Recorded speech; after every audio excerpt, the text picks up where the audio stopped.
Well, hello, everybody. This is Tim Green with Rattle Magazine. Welcome to Rattlecast number 120. So glad he could join us.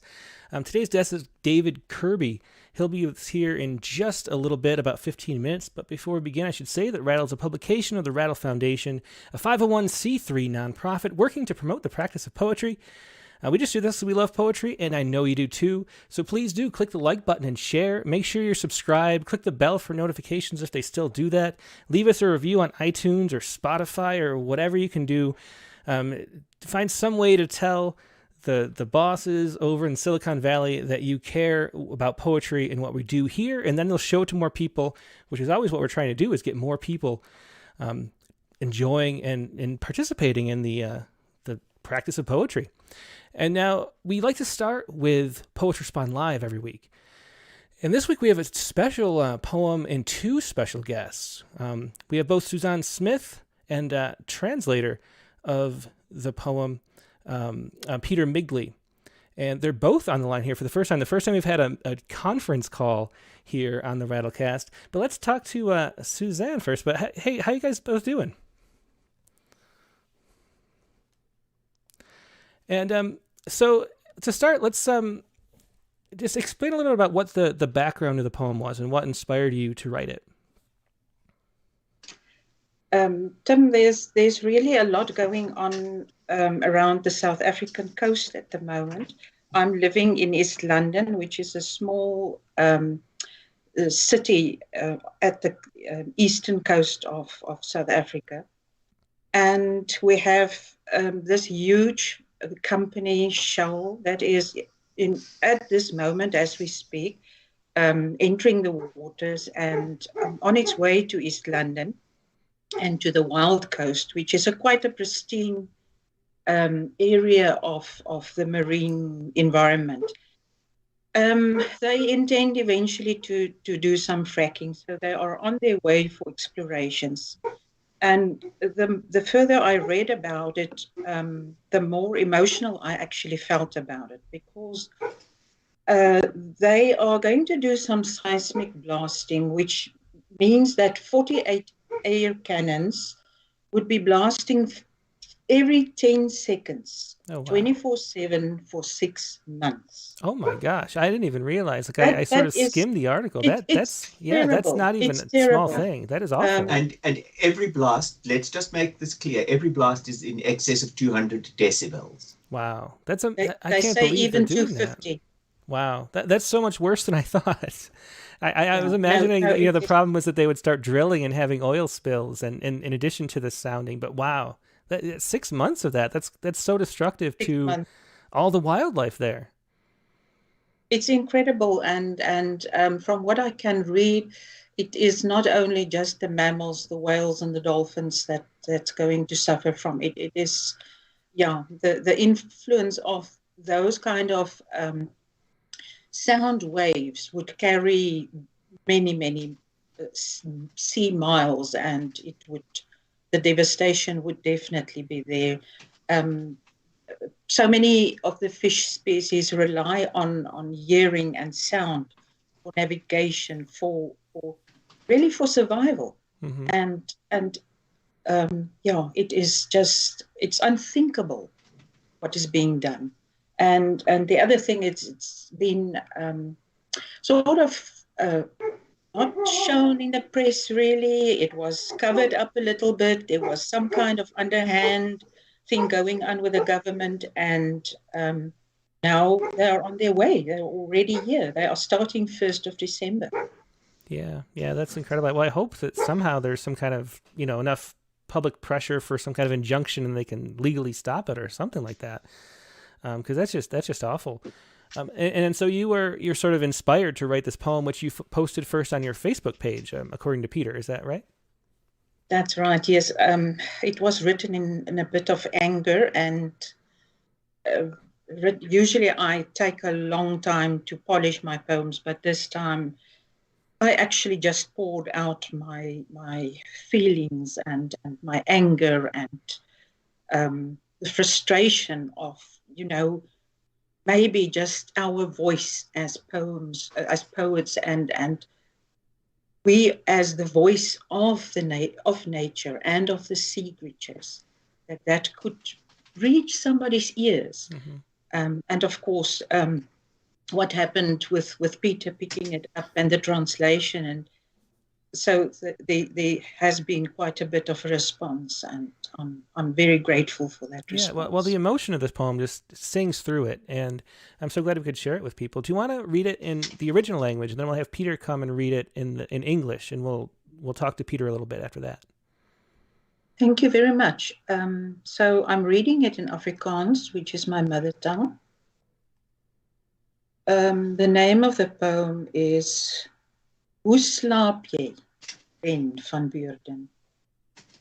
Aan die hoofuitvoerende bestuurder van Royal Dutch Shell, namens die seelewe en die waters van die wilde kus. Hoe slaap jy, Ben van Beurden?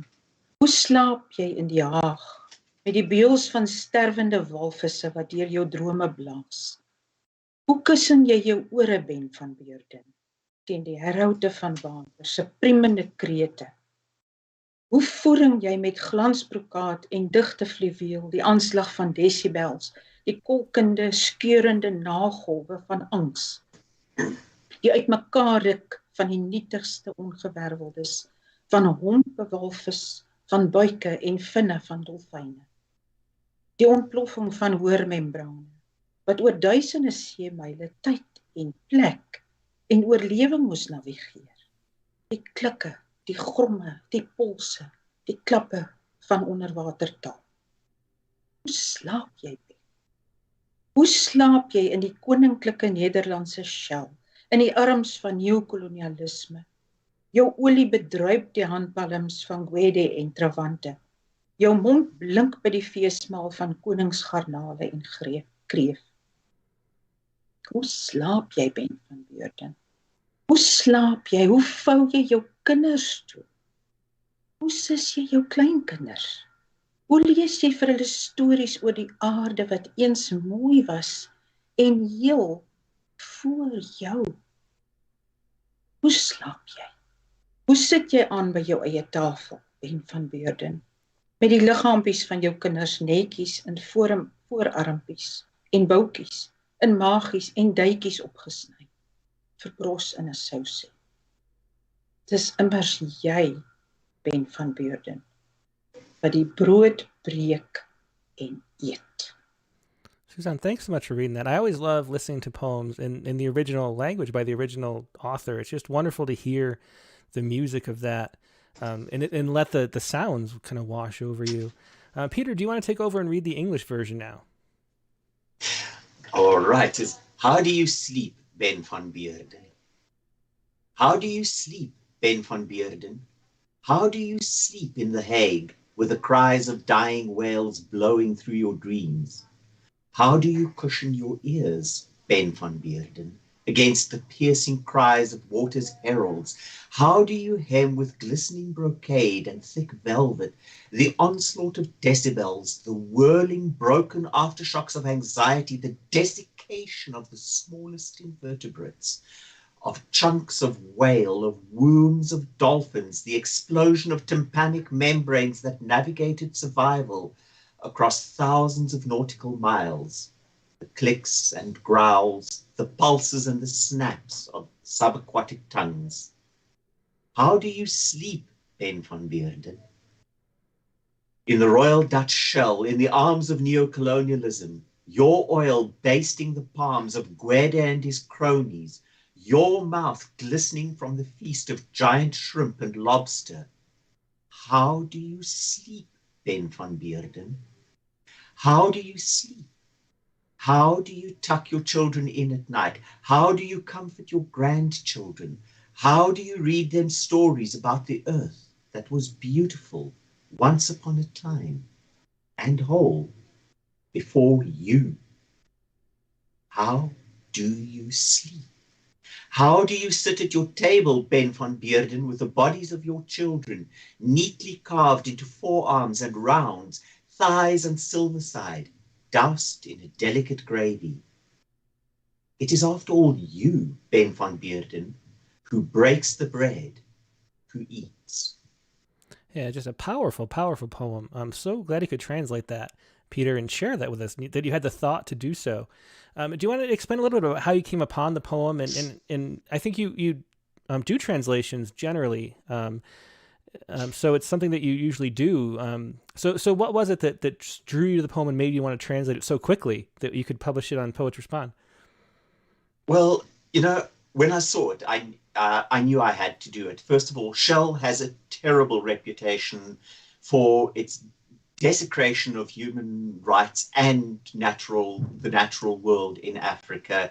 You only need to look at Nigeria as a prime example of what it has done.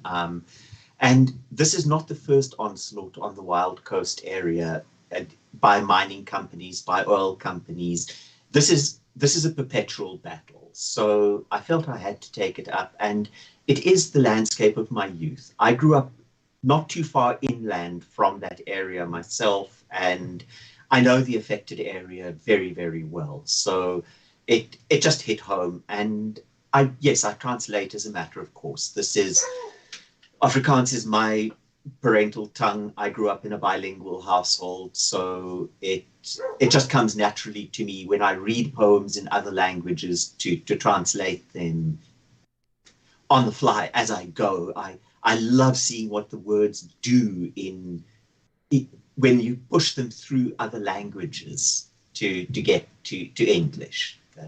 They shift, they grow, they morph. Translation is a wonderful tool. Yeah, they do. And so the Afrikaans language is derived from Dutch, right? So it's interesting. There's a few sort of cognate words that appear, but then others that not. So to keep the rhythm and the pace through a lot of different sounds is an interesting thing. How much do you think about how the original sounds when you're doing a translation? Very much so. If you can't translate the words word for word, you've got to listen to the alliteration. You've got to listen to the sound it makes orally. Afrikaans is in many ways a very oral language. You have to hear it to hear the melodies, and so I work hard to replicate that in any kind of translation.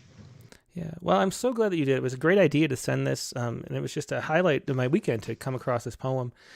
So thank you to Suzanne for writing it, and to Peter, you for translating it and sharing it with us. And thanks, Suzanne, for staying up late. It's like 3 a.m. where you are, so we really appreciate that too. Thank you very much. It was absolutely worth the while, and I hope if I reach somebody and, with that metaphor of the way we are guardians of the earth. And if we don't speak out, who will speak? So yeah, it's our children. Really well said. I'm hoping that Ben van Beurden reads this poem, which it's surprising when we publish a poem with someone's name in it, they almost always do.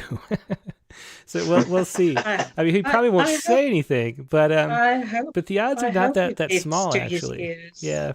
Yeah, it's happened many times with political people where I get a message from an aide or something. But anyway, I'm so glad that you could join us and share these poems. Thanks so much. Thank you very much. Yep, have a good night. Thank you. You too. Bye. Bye. Hey, so that was a special feature. It was really nice to get to talk to both of those poets, Peter Midgley, the translator, and Suzanne Smith.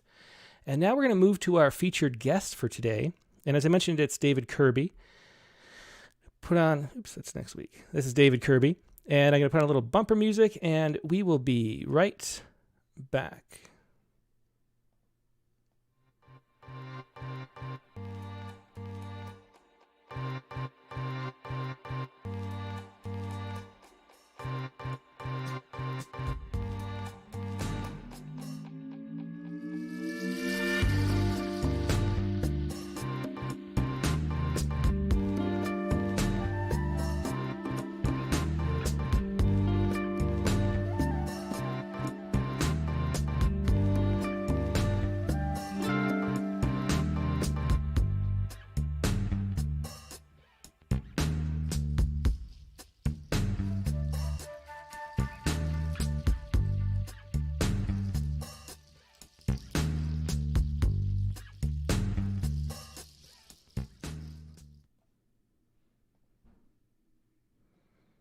And welcome back. Thanks so much for your patience. As I mentioned, today's guest is David Kirby.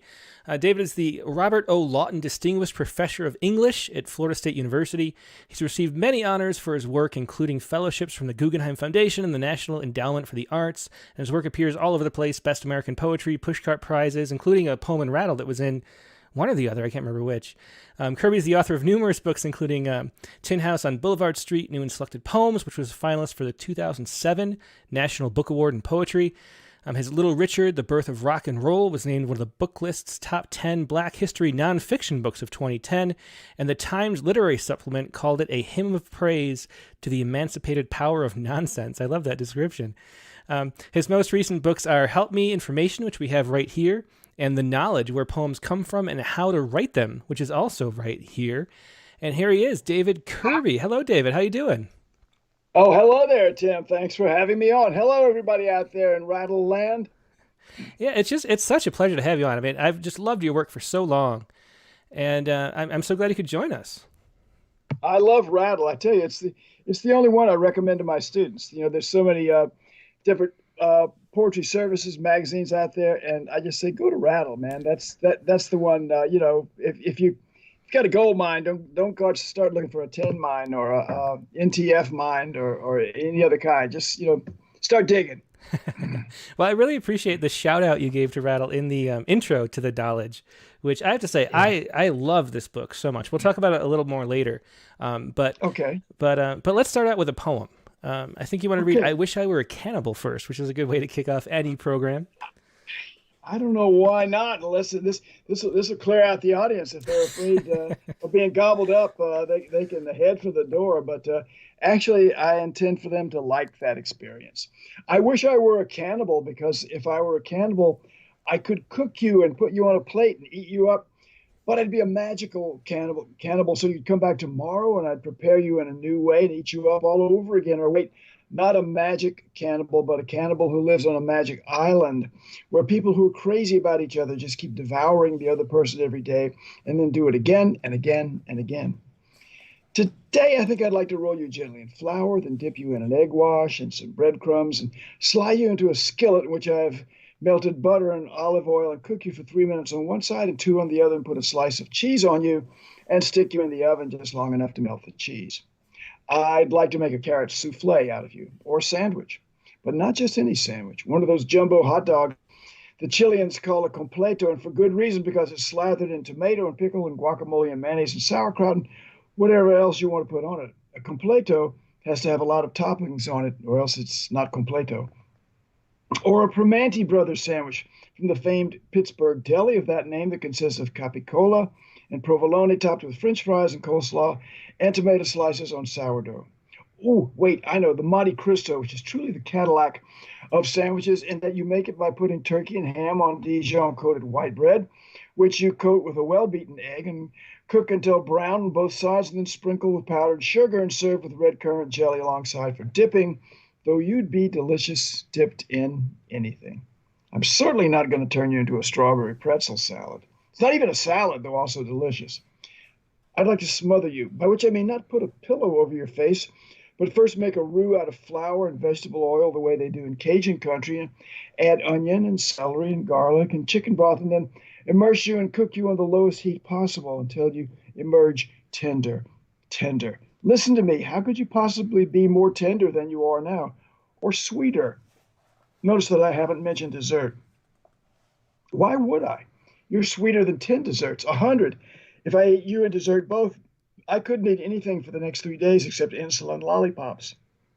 I wish you were a shot of whiskey so I could toss you down my throat, or a bottle of beer so I could chug you on a hot day, or a glass of Montepulciano d'Abruzzo so I could sip you slowly in the presence of some of the yummy dishes I described above, even though that means I'd be consuming you twice, which, come to think of it, is not the worst idea I've had lately. I wish you were a cigar so I could stick one end of you in my mouth and light the other. I wish I were a cigar as well so we could both go up and smoke. Let's send smoke signals to everyone on the mainland. We'll tell all the other lovers to join us. Bring your tokes, lovers. Or should it just be us? Romantic dinner for two, or Bruegel-esque banquet with dogs and chicken and big thick-bodied Dutch peasant types larking about to the tune of a drum and pipe band, and dice, of course. Peasants love to gamble. Who doesn't? Why, the first time I saw you, you were doubling down at the blackjack table, and I myself am hardly averse to a hand of baccarat or chemin de fer. Did you hear that? Dinner bell. I think I'll marinate you for 2 hours, or maybe overnight in lemon and garlic and thyme and... Tim, there's no period on the end of that poem because I just want it to go on and on and on. Well, that's the thing that, so this is the cover for Help Me Information. Everybody's seeing at home now. Yeah. Another just great book by David Kirby. That's the thing about your work is that it feels like you have so much fun while writing. And it feels like there's a sort of a lack of fun in poetry today. And you're just like the antidote to that. It feels like I don't know if you like think of yourself as like a maximalist, but you just throw so much like fun stuff. And it seems like you're just like having fun with it and letting yourself go and having a good time as you write. How much of that, just to start off, how much of that is true? Like how much are you sitting there? Do you agonize while you're writing, or do you just crack yourself up? No, I just kind of smile and look out the window. And, it goes without saying that each one of those bits, each one of those images there, it probably took me, an hour to locate it and an hour to shape it, even though it was maybe just a line and a half. But that said, once you have a template, which you have a bunch of words on the page, then you can start messing them around. And so people, a question I get a lot in Q&A is, how long does it take you to write a poem? And I say, well, 2 years or half an hour, depending on what you mean or what you want to know, because it might take me that long to accumulate everything and kind of get it organized, and then I just fly at it. And then the trick there, of course, is to take out the seams, iron out all the wrinkles, so that I just go from a sandwich to another kind of sandwich to a cigar to a Dutch peasant dance, at light speed. And I think that's where the fun comes from. And yes, I'm very much pro fun. I like fun. I think you might have put your finger on something when you say that there's a general funlessness to a lot of poetry these days. And I've actually had people wag their finger at me and say, don't do that. There's so much that's troubling this poor, sad, sick world of ours. And I say, I know. And I write checks to all the best charities, but when it comes to writing poems, I'm going to do something that I think the people will like. And I bet, Tim, like a lot of poets, I get asked a lot about specific choices. Why is this poem formatted this way? Why are a lot of your poems set in Europe? Why do you write about your wife so much? And the answer is real simple. It's people like it. Interesting. If they like it, they're going to get more. But I think, and I've talked about this before. I do have a certain kind of a signature poem, which I wish I were accountable. It's like that. I showed that to somebody once, and they said, "You've got the whole world in this poem," and they said, "In fact, you've got the whole world in a lot of your poems." And that's not the worst thing anybody has ever said. But a few years back, I started feeling a certain discomfort reading poems by some of my favorite poets, and I couldn't quite put my finger on it. Then I realized they were still my favorite poets. They were still writing great poems, but they were kind of writing a version of the same good poem over and over again. So lately, I've been writing a bunch of little 3-inchers. I've also written some ones that, the Whitman or the Ginsberg estate might sue me over, because they're 10 pages long, and they just, they don't quite look like the me that was in that last poem, or probably most of the poems there. So you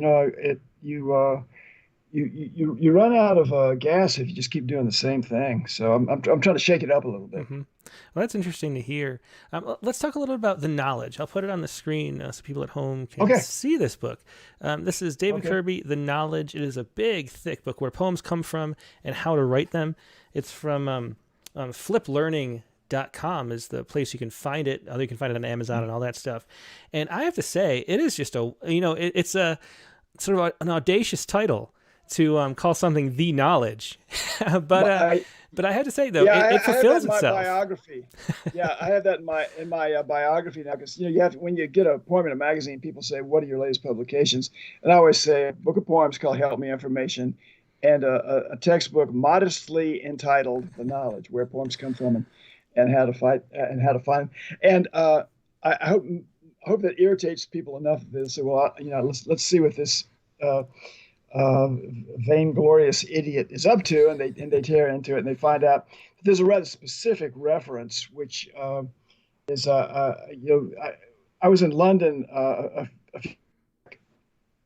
back when people could actually travel, and in London you see these men and women on motorbikes with street atlases bungee corded onto the handlebars, and they're trainee cab drivers acquiring the knowledge, which means the pathway through London, so that if you hop into your cab in Leicester Square and you say, "Take me to 90B Great Percy Street," the guy will nod for a second and say, "Right you are, sir," and take off, not even have to GPS it. You have to know it cold.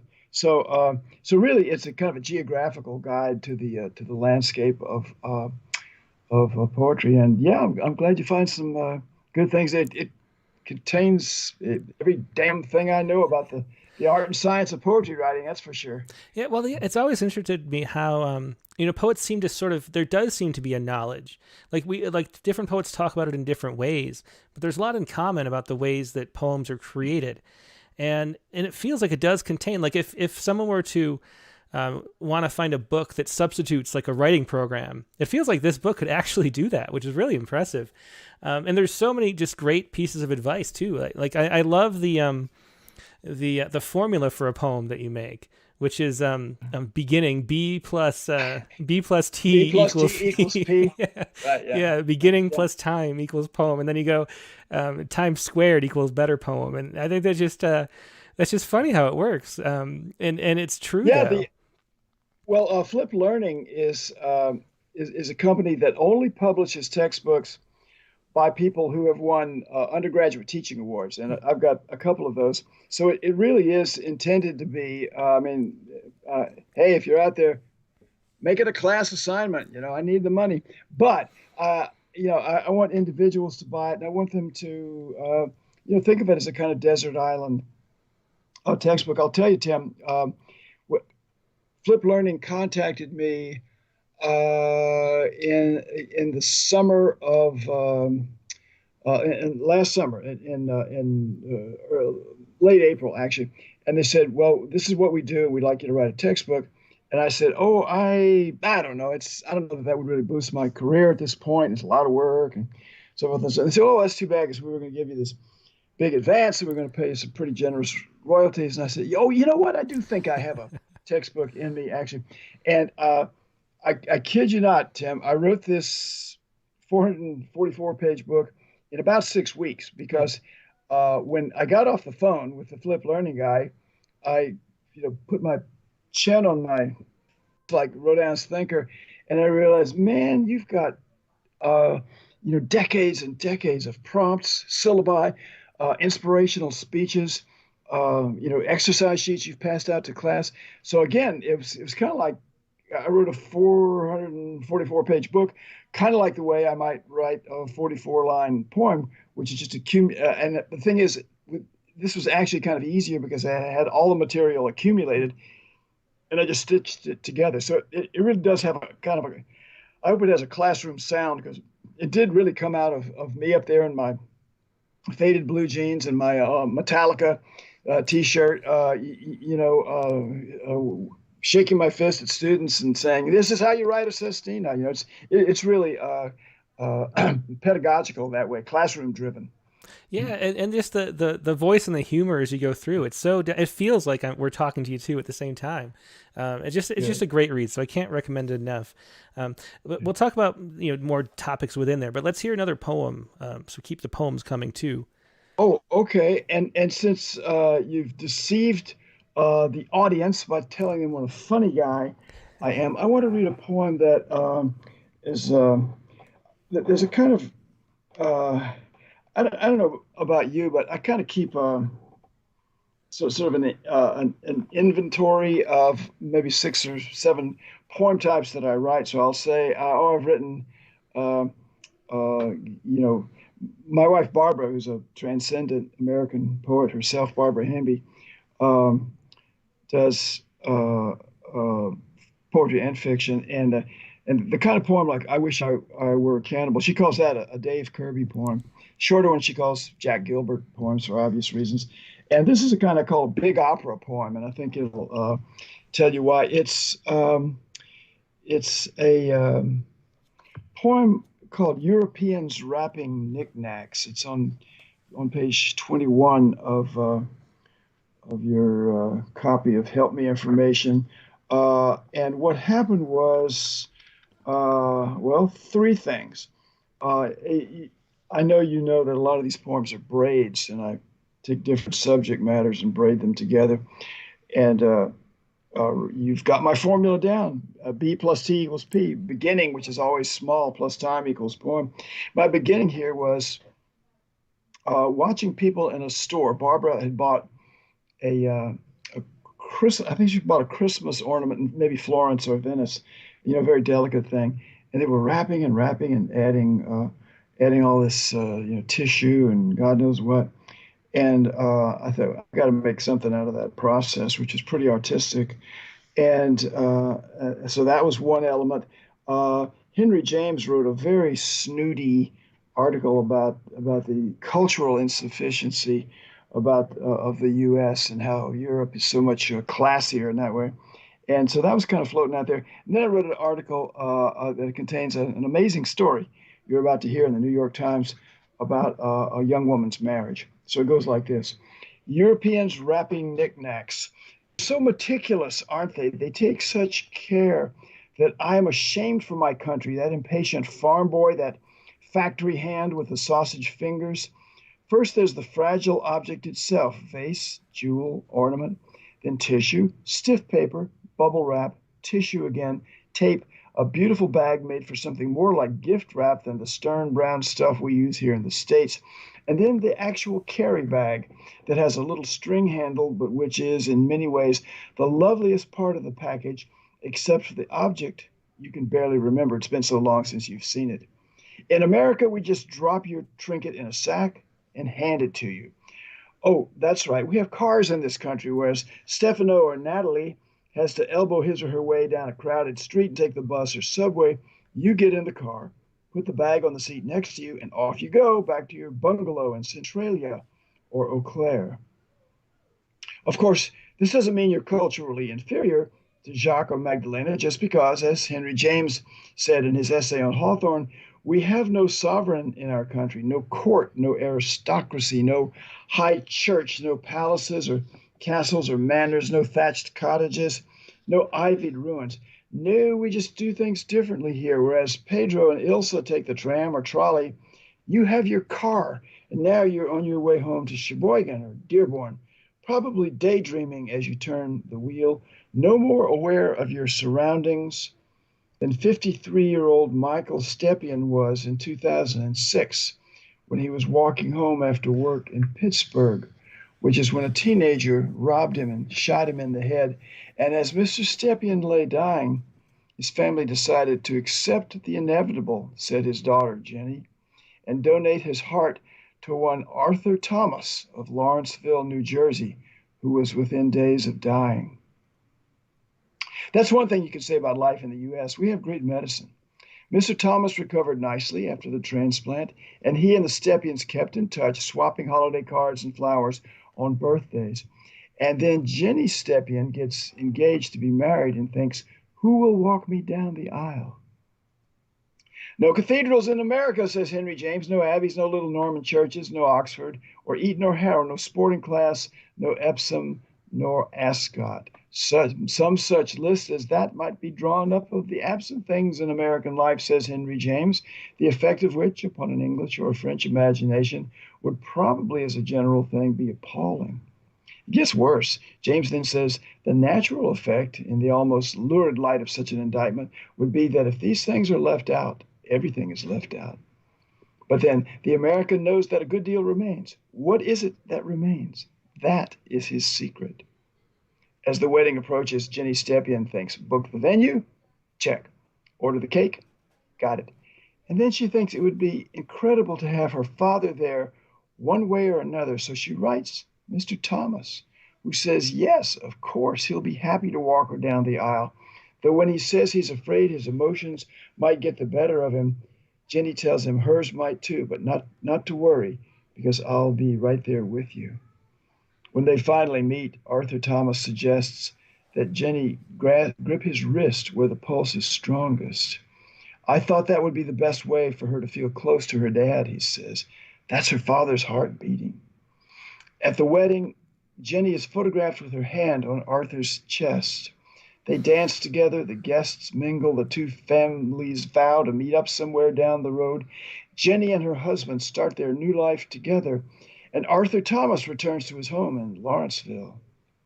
I felt wonderful about bringing her dad's heart to Pittsburgh that day, he says. If I had to, I would have walked. Talk about a knick-knack. What must it be like to have someone else's heart in your chest, taken from his body years earlier and placed in yours, beating there now as it beat for its owner? You were days from death, and now you can do anything you want. In your new life, you are a citizen of no country, but of the world. It's your heart, your secret. Most days, you don't even know it's there. So I'm getting good at reading that one in public. You're not supposed to laugh at your own jokes. You're not supposed to weep at your own sorrow. But as I say, it kind of gets to me. And I'm introduced often as David Kirby, the comic poet, or David Kirby, the guy who'll make you scream with laughter. And I hope so too. But I think people just say that because what you said earlier, there's not a lot of fun in a lot of poetry, and so if you are a funny person, you kind of get stuck with that. But there are a lot worse things to be stuck with. Yeah, well, it's humor that has a point and a meaning. I should say, if anybody has any questions, please leave them in the chat windows, either on YouTube or Facebook, and I will pass them along to David. But I want to talk about this braid form. That poem is in your braid form. And it's one of the things that I see a lot just reading those notes. We have the notes beneath poems. And so people, every submission has a note, and sometimes they're really interesting. But a lot of times they say, I want to write braids like David Kirby. That's one of the few form tied to a poet type things there are. So talk a little bit about this braid form. How did you develop it? Is it always 3 subjects? And if so, why 3? It seems like it when I think about it, but maybe I only notice when it's 3. Three is pretty good. Billy Collins has that famous poem, The Lanyard, and it's about something that we all did when we went away to camp. Usually it's kind of patriotic. They give you a long strip of a yellow plastic, white plastic, and blue plastic, and red plastic, and you put the red over the blue over the white, and so forth and so on, and you just keep doing it over and over, and suddenly you have something that would hold up an iron 800-pound iron safe. So it's a very strong concoction, a very strong formula. The trick is to find out 3 things that don't really seem to go together. I mean, red and white and blue are pretty optically are pretty much opposites, but find 3 things that go together and kind of nudge them that way. And the great thing about having another poet in the house is that sometimes I ask these things to Barbara, and she says, you haven't quite made the connections yet. And I say, okay, let me go back and do that. And I do write one-off poems, that go beginning, middle, and end. But again, people like it. It's almost a journalistic form. If you read an article in the New York Times about an opinion piece, the editorial page about how to the problem with lead paint in the projects, say, it'll start out with little Jimmy picking paint flakes off the wall and eating them. And then it'll go into, where, how the ancient Romans put lead in their paint because it makes it stick to the wall. And the Monsanto Corporation or whoever it is, whoever makes this stuff, they've been warned and told not to do it. But, there are ways around it, or they, in fact, have come up with a substitute for the lead. But in the end, it always goes back to little Jimmy sitting there on the floor and eating the stuff and not knowing any better. And you've forgotten about it by that point. But when you come around to it again, you see it differently. It's stronger and it's more resonant. I think I'm very happy to give away my trade secrets because it's not that I want everybody to write like me, but I want everybody to have as much fun as I do. And the trade secret here is simple. It's just go there. Barbara and I went to see James Taylor one time in a concert. He sang a Sweet Baby James, which is his signature song. It made him famous right at the beginning of his career. And that song begins with a cowboy out in the desert. And the second verse, he's on a frozen turnpike outside of Stockbridge, Massachusetts. So as he's walking out of the concert, I said, "Hey, Barbara, how did James Taylor get from being a cowboy in the desert to a guy in a car and on a frozen turnpike?" And she said, "He just went there." Yeah. I said, "Oh, okay. Thanks for clearing that up." So sometimes it seems like the process is so laborious. My God, how am I going to get from this part of the poem to that part? Just go there and trust the reader. The reader will make the connection. And so for the different stories, like the story about the heart in Arthur, like did you read that somewhere and then have that like aside until you found the other subjects that would fit with it, and then you said, "Oh, let me pull out that Arthur story." And then, or how do you find the things? Yeah, I make all my students keep a bits journal, and the rule of the bits journal is it's anything goes, and an even more important rule is never censor yourself. So if you hear somebody say something on the sidewalk, jot it down. If you see something interesting on the wall of a stall in a bathroom, jot it down. If professor says something goofy, or you remember something your Uncle Max said at the Thanksgiving table 2 years ago, jot it down. I've heard that Whitman did this, and if he didn't do it, don't tell me because I like the story too much. They said that Whitman would just write scraps on a piece of paper, and he had a kind of a coffer, sort of a good-sized box you might put personal effects in, and he would throw them in there. And then when it was hard to close the coffer, he would start taking these things out and sequencing them. So I always have, 5, 6, 20 pages of bits to look at, and tons of archival bits there.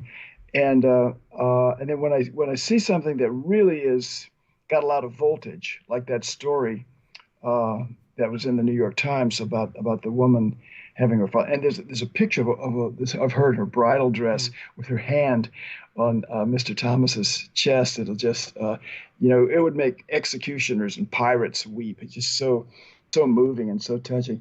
Then I rubbed my hands together and said, okay, how can I flesh this out? What can I find in my bits journal to give it the best life possible? And I couldn't just retell the story because that's Jenny Stepion's story, but I could tell it differently. Everybody quotes that great thing that T.S. Eliot said about how good poets imitate, or bad poets, whoever it is, poets imitate, good poets steal, or the best poets steal. And he says, go ahead. But people don't often quote the second part of Eliot's speech, which is he said, it's okay to steal stuff. He said, but you have to make it better, or at least different.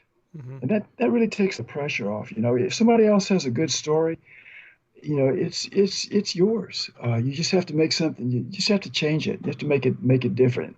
Try to make it hit. And sometimes you can make someone else's story hit harder than they can. Yeah, there's a way that it works, and I more than this, which is one of my favorite poems we ever published, does the same thing where it tells a really heartrending story, but then the way you move around the two other topics, sort of, you almost like forget what the main topic is or something, and then it lets you like really be hit with the emotion because you're sort of like, oh, I forgot this, and then bam, oh, and it's the same thing when he the reason why he walks the heart down the aisle.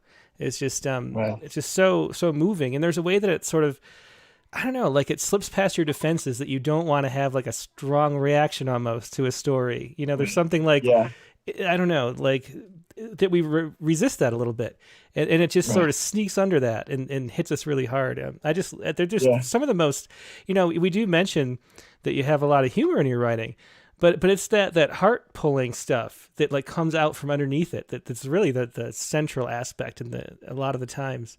Um, yeah, so I just love those poems. Let's hear another one. yeah. I I want to make think sure we do a good number. I'll do that. I think in magic shows they call that misdirection, where Yeah. the Hmm. the magician says, "Now watch when I reach in the hat." And he says, "Don't look in the wings over there." And you look over in the wings, and the next thing you know, he's holding a bunny rabbit by the ears. Let me read it. I'd like to read a poem called "High School." It's on page 29 because that's. I mean, Bruce Springsteen has that song "Glory Days." A lot of people think of high school as the peak. Part of their lives. But I don't know about you, Tim, but I spent those years kind of looking around thinking, you're kidding, man. There's got to be a lot more to it than this. I knew there was more to life, but I didn't know what that meant. So in this poem, I had a brief flirtation with showbiz that I'm talking about here because just before rock and roll hit, the big thing, of course, was folk music, which was a lot easier than rock and roll because all you had to have was a guitar and no three chords. Whereas with rock music, you had to have other musicians and keyboards and amps and lighting and all sorts of fancy stuff like that. So you'll hear a little bit of my sordid past in a poem simply called High School. It would have been a joke if prisons were jokes. We read the usual in English class, Steinbeck, Hemingway, and our science teachers meant well, but for all they taught us, we might have lived in the 18th century when universities focused mainly on theology, and science was conducted on weekends by gentlemen with hand-cranked electrostatic generators and butterfly nets. As far as social studies, forget it. The teacher scolded me when he didn't know who the Chief Justice was, and I did. And when he tried to say quiet, it came out quite. Be quiet, Kirby. Bertrand and Kirby, be quiet now. The girls were beautiful. I was 16. Even the plain girls were beautiful. But they didn't know how to kiss, and I didn't know how to teach them. About that time, the folk music craze hit, and when the Kingston Trio's Close Up dropped in October of that year, Al Edwards and Bob Spain and I figured the road to glory was paved with sheet music. And since Al already owned a guitar and Bob a banjo, that left the bongos to me, it remaining only for others to starch and iron our look-alike shirts, white half-sleeved affairs with blue stripes that appeared to be made out of the cloth usually reserved for window awnings, the kind of shirts worn only by hot dog vendors and folk singers, meaning they were the kind of shirts the Kingston Trio would have worn had they been us. After we played our first show in the cafeteria, 4 of the bustiest girls in our school ran up and squealed, "You sound exactly like the trio." What were they talking about? None of us could sing at all. We should have practiced more and squabbled less. The best thing you could say about us is that we didn't forget any of the words and that we more or less began and ended together. Other than that, we were terrible. I'd never been happier in my life. We played another dozen dates or so, and then Al's uncle proposed he take us on the road for the summer to play in the school gyms of towns so isolated that people who couldn't make it to Vicksburg or Montgomery to hear real musicians might actually pay to hear us. But our mothers said no. They gave no reasons, but I'm guessing they saw us falling into the clutches of hard women, desperate small-town divorcees who'd introduce us to cigarettes, underage drinking, and worse. I wanted worse. I wanted to kiss an older woman, somebody who was 28, say, even 30, a blonde in capri pants and heels, her top sliding off one shoulder, her smoky breath in my face, and then her lips on mine like a hot wind, the one desert dwellers call samoon, which means poison, because others drop dead at its approach, but not me, who was lifted by it, wrapped, my mouth sprung by a kiss like lightning, a flash that spreads and spreads and stays until I feel each thing that will happen in my life from this moment on, the way those wrecked and underwater follow a train of images until they sink, and the darkness returns, and they're free. So I don't know if high school guys feel that way these days, but sound familiar? Yeah, You wanted to get out of that place. it was high school from Help Me Information. And there's a question here about that and other poems, which I've wondered too. Dick Westheimer asked, just a simple question, but could you talk about the unique shapes of the stanzas that you do?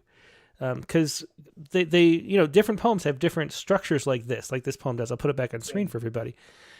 But what made you have this sort of stanza shape? Because the lines are sort of the same length roughly, but then for people who are listening, they sort of move with different indentations. Like there's a one indent, then two, then one, then none, then two, then one in this one. And some have different structures. So how does that come about and why?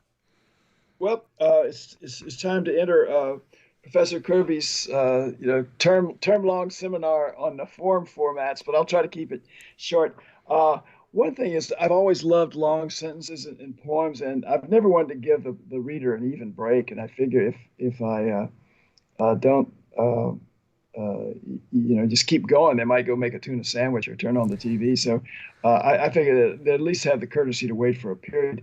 But I noticed that when I started doing that, I ended up with what copy editors call a word stack, where you see and all down the left margin. So I started kind of thumping it left and right like that. And then I found that I liked it that way because I like doing that. I like that process because it compelled me to take my time and be more formal in my poetry. We all know that there's sonnets and sestinas and villanelles, but what I'll do is I'll write a big block of text, lines approximately same length, and then look at them. And there's a little function on your word processor where you can count the lines.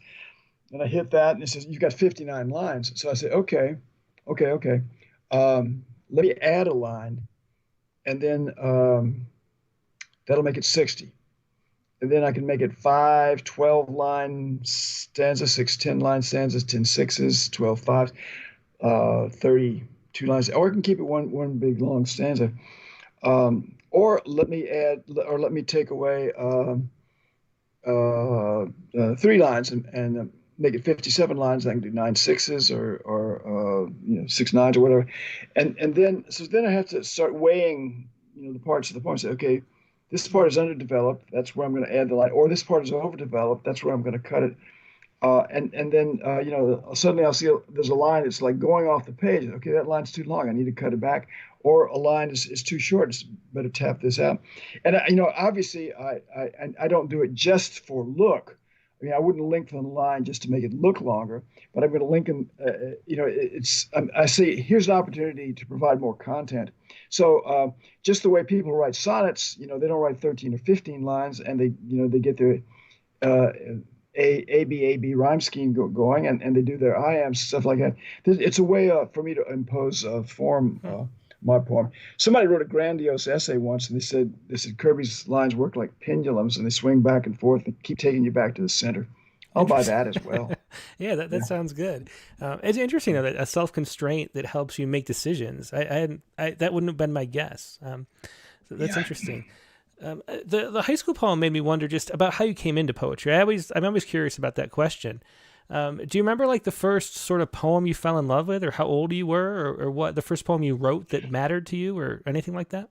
I remember writing poems very early. I think one of my first memories is holding one of those fat pencils. Maybe it wasn't fat. Maybe it's just that my hand was small, and writing on the kind of rough paper that we had, like sketching paper when we were kids, because I was trying to get my mother's attention and to make her happy. My parents had me and my brother when they were a lot older.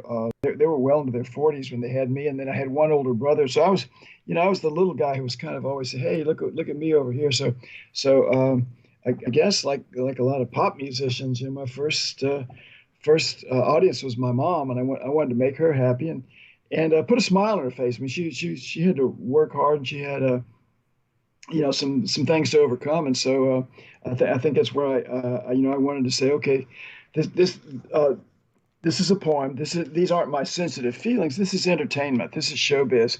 I'm going to make my mom smile. Yeah, yeah. Well, that's really cool to hear.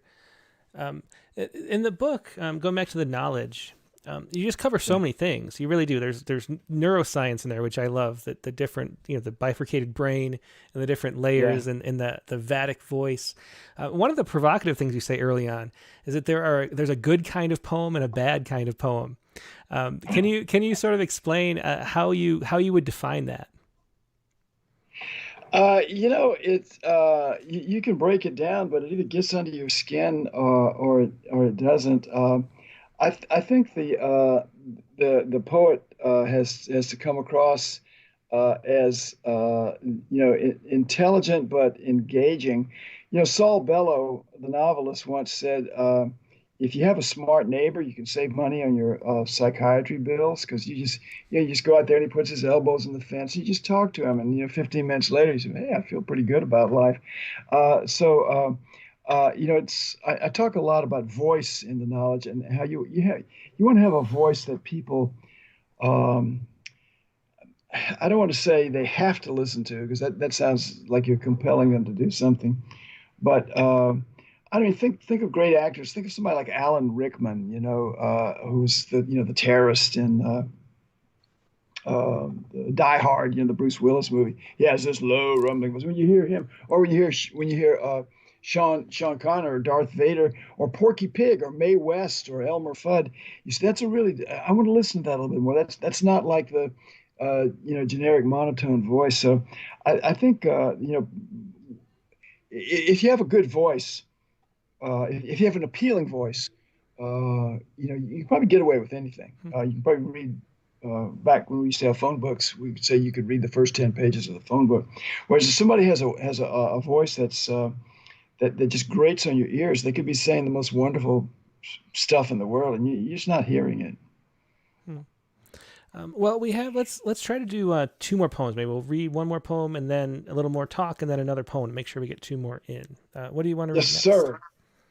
Oh gosh, let's just see. Let's get. We don't have to.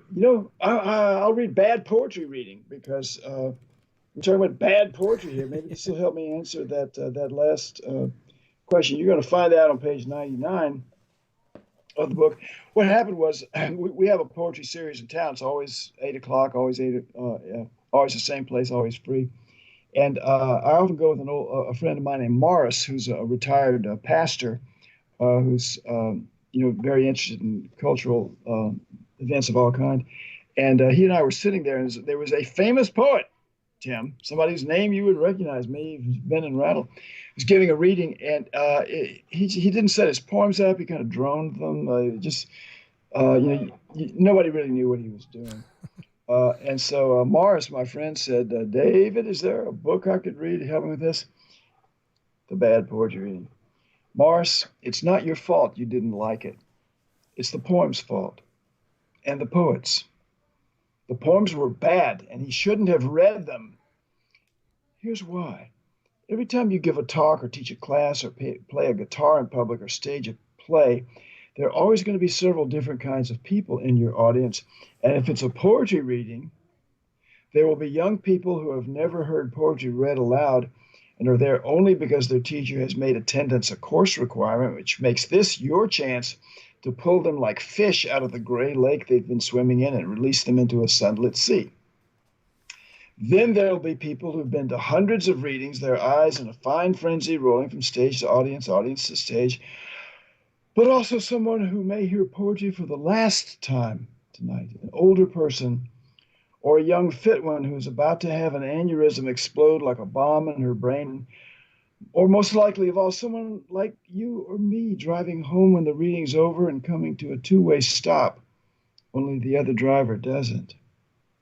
Or there's someone who's troubled, who feels as though life isn't worth living, a man whose woman has left him, or a woman whose child has died.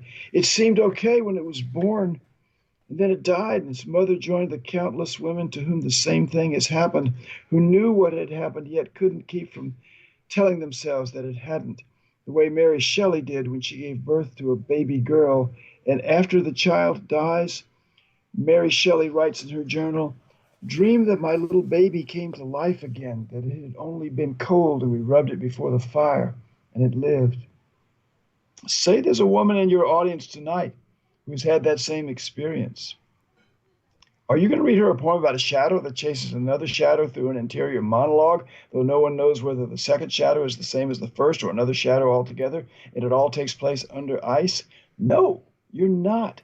No more than you'd read a poem that says man is born of woman, there's a few days, there's no such thing as death, the babies are all in heaven, that their mommies will see them again someday.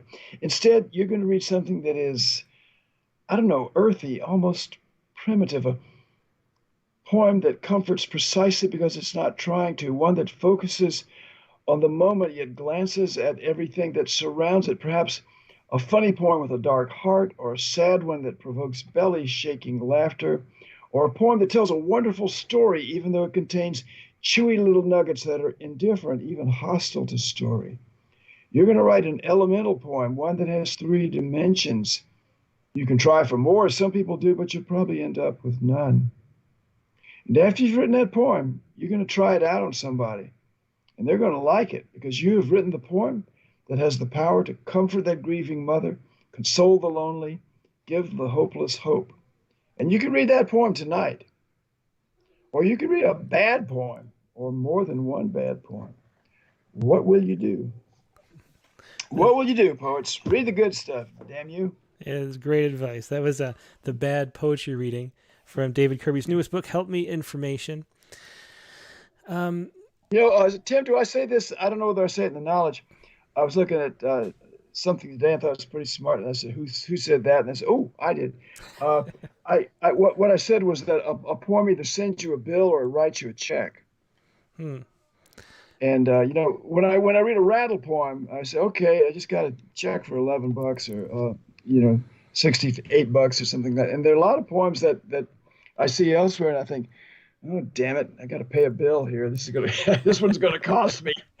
Well, that is, I think, I don't know if I got to that part in the book, but that is the best explanation of the good poem and the bad poem, in my opinion. I think I might have heard.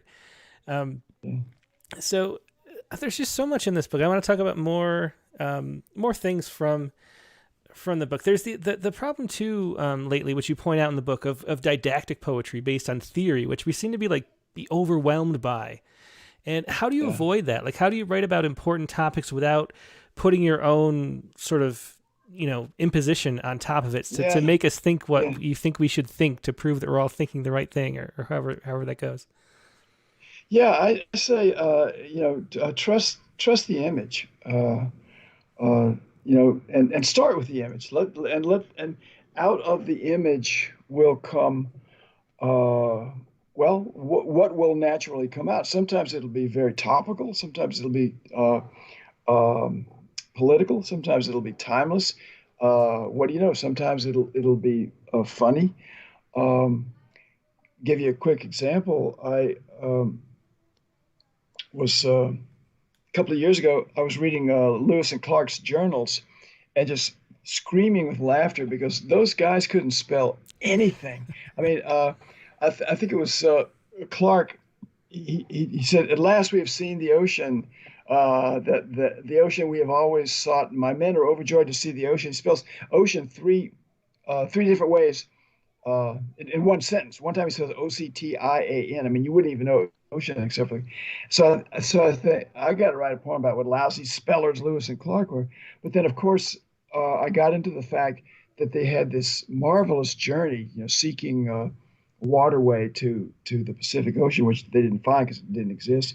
But seeing, massive herds of buffalo and albino pelicans filling the river and stuff like this. But of course, they opened the land to the rape and the genocide that followed. They didn't know they were doing that, but that's what they did. So getting from here to there. I think the last line of the poem is, "America, we are writing you every day," because we always are. I mean, you just pick up the newspapers, and this group says this, and this group says that, and we're kind of like a editorial conflict. Everybody's trying to put their version forward. Barack Obama told a story. Donald Trump told another story. We're still working on Joe Biden. So we are we are writing America every day, and it's a very important work. But it started with the fact that Meriwether Lewis and Mr. Clark they couldn't spell better than an average second grader. Yeah. So and one thing I always say to my students, Tim, is I say, don't try to make people think you're smart. Don't make the poem mysterious. Don't make it impenetrable. And they'll likely say, yeah, he's smart, but the smart people like and smart people can't understand. Just write the good poem. Yeah, and one of the things that I love in the book that I never heard this metaphor before either is for the brain. You can say it's like a hotel. Like most people say, the brain is like a computer, and that's kind of how we think of it in the computer age. But you mentioned like walking through a hotel with all these characters coming out and rooms that's like a murder scene that you can't go in. I just thought that was a great metaphor. And the fascinating thing about that, because we're multiple brains. There are all these layers to our brain and two sides as well. And there's that Vatic voice that you talk about too, which that's the term you use here. Other people call it like the deep voice, or there's something that's like really compelling that sort of speaks. I think it's like the voice of God. Like, I think that's like what we wrote as the Bible or something. And so how do you like listen for that voice? Like, if for somebody out there who's trying to find that, like how do you let that voice come out? Like, the fascinating thing about, like, we just this morning we do our critique of the week usually it's Fridays. And there are always these great lines that sort of pop out of a poem, no matter how the poem is going, where a lot of times they're very simple and very direct, but they have so much like layer and meaning to it. Like, it's like the heart of the poem, and it's one little simple line. And I think that's what you mean by the Vatic voice, I assume. And that's like what we're always listening for, I think, as poets. I think that's like what the knowledge is. So how do you listen for that voice and like cultivate that? I don't know that you can do it very actively in that sense. I think you just have to get a lot of language and mess it around and keep changing it. My side gig is that I'm a music writer, and I just reviewed these Paul McCartney lyrics. He published this 1,200-page book of every lyric of every song he'd ever written, and he talks about how he wrote them. And of course, some he wrote, and some, so many of them were written, quickly with John Lennon, and a bunch of them were just worked out over days or weeks in a studio. And that's a pretty good metaphor for being a poet, except you're the only one in the studio. And one thing he said was, is it common phrases. He didn't exactly say God's voice, but he said very common phrases in a new context will sound deep and historical and mythic and legendary. He said, he gave this one example of back before they were the actual Beatles. They were packed in a van with a roadie and a bunch of equipment. And they were driving back to Liverpool, and the van went off the highway in a snow blizzard and ended up on its side. And they were all okay, but there they were on the side of the road, and somebody says, "What do we do now?" And Paul McCartney says, "Somebody else said something will happen."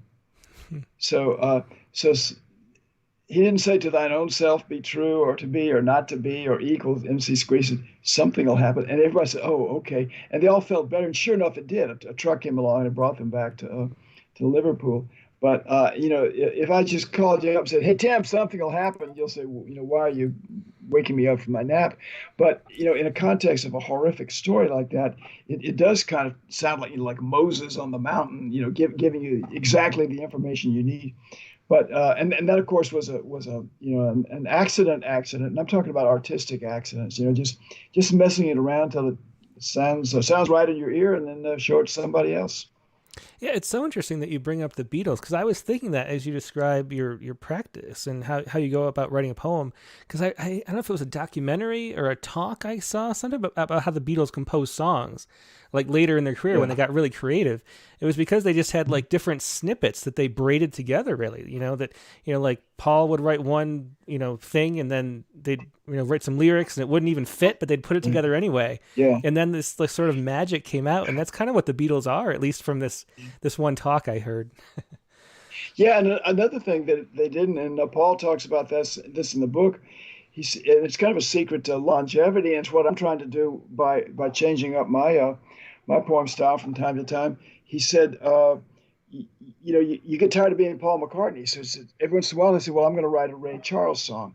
Or I'm going to go into the studio and said, boys, let's sound like Buddy Holly. And they'd all do a kind of a rockabilly thing like that. And he says, for 3 minutes and 12 seconds, we weren't the Beatles. We were Buddy Holly and the Crickets. But of course, they sounded like the Beatles. And nobody would know that they were doing that. But it's just it's just kind of a pro tip, when you had enough of yourself, be somebody else for a while. Yeah, it's good for your art. This is a question that sort of everybody asks, but I sort of hope that you do a lot. How much time a day do you spend writing? Because it just feels like I love imagining the thought of like every day David Kirby's there, like having this much fun and putting this much stuff together. And it seems like it would take a lot of time to do all the sort of background mixing and how long and detailed the poems are. Do you write like for hours a day? I spend a couple hours a day in the studio, but not even every day. One of our heroes, Barbara and I always talk about him a lot, is John Kenneth Galbraith, the economist of all people, who said, look, if you can write a page a day and you take time off to go on vacation, spend with your family, and I said, at the end of the year, you're going to have 300 pages. And you might say, oh, well, I wrote a page today. I'm a big flop. At the end of the year, you have 300 pages, and that's a book. So, I do spend a lot of time curating my bits journal, moving things around. Of course, I'm teaching, and that's not all that different always from writing. I mean, it's a profoundly creative process in itself.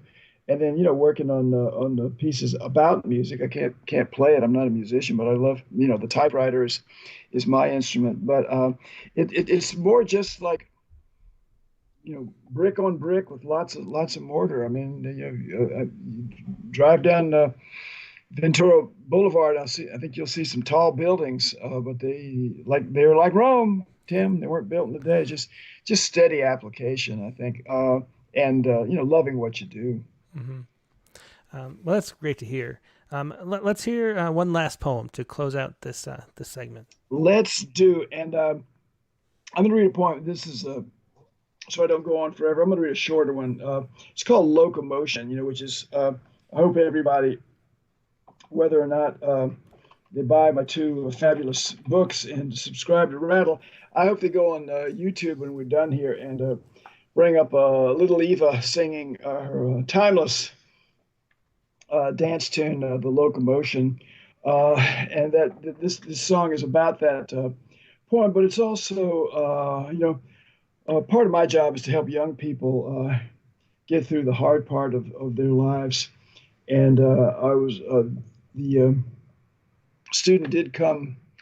There was a student who came to my office. This is just almost like a diary entry. And she was just beside herself because, a lot of these kids are privileged and a lot of them have jobs that are 20, 30, 40 hours a week. And how they do that, take on the full-time life of a student, I don't know.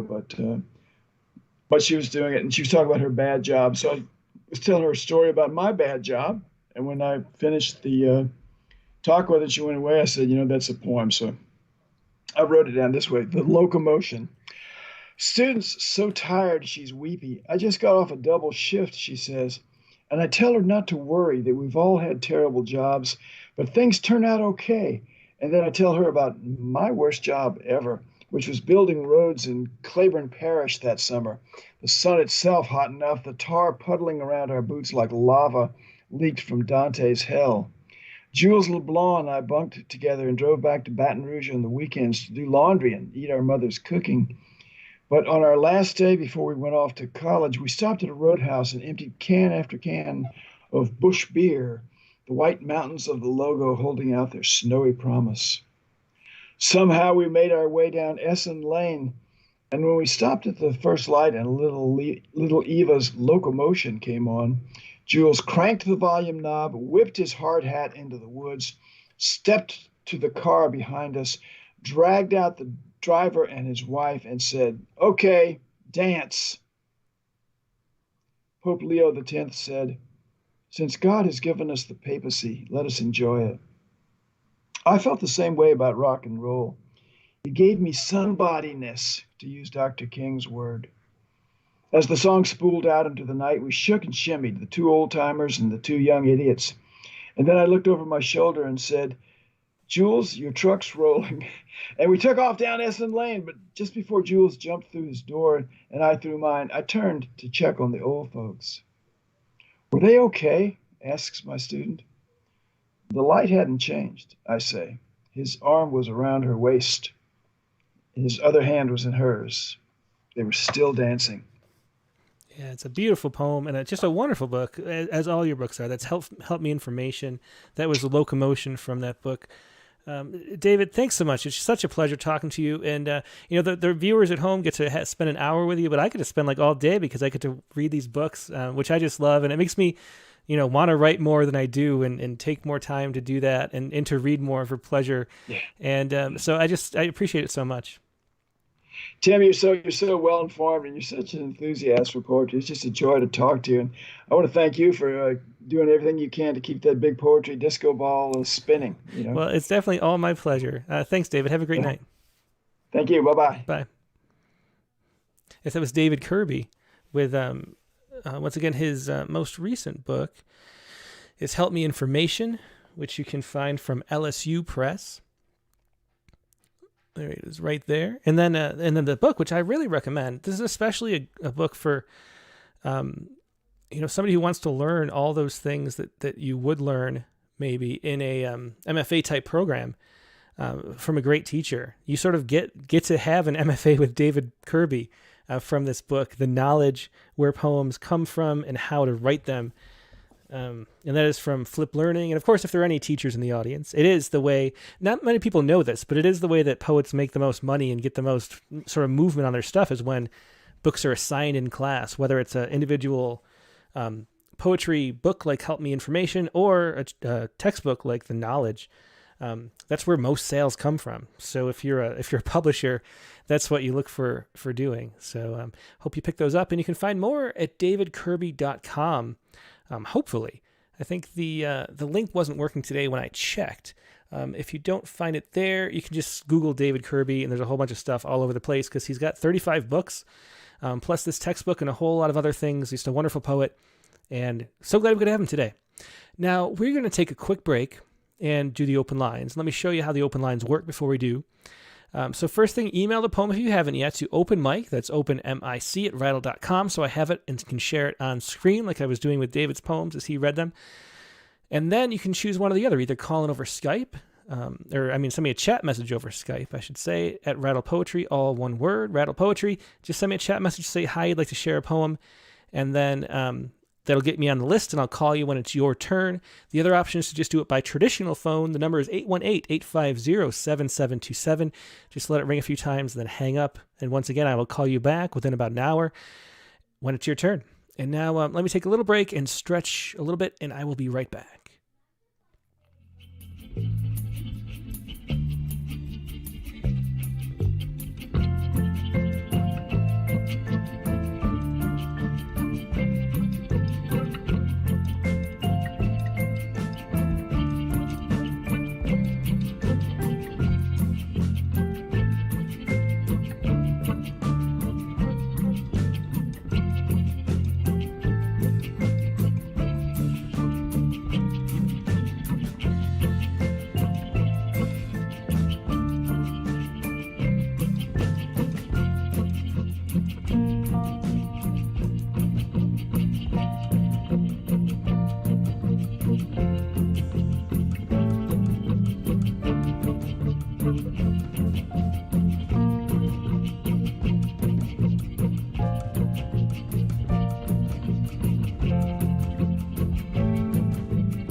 And we're back. Thanks for your patience. And I didn't mention that the prompt for this week, if you wrote one, was to write a poem about a snake or a serpent. So for the open lines, it can be the prompt poems that we give. We just give a simple prompt every week.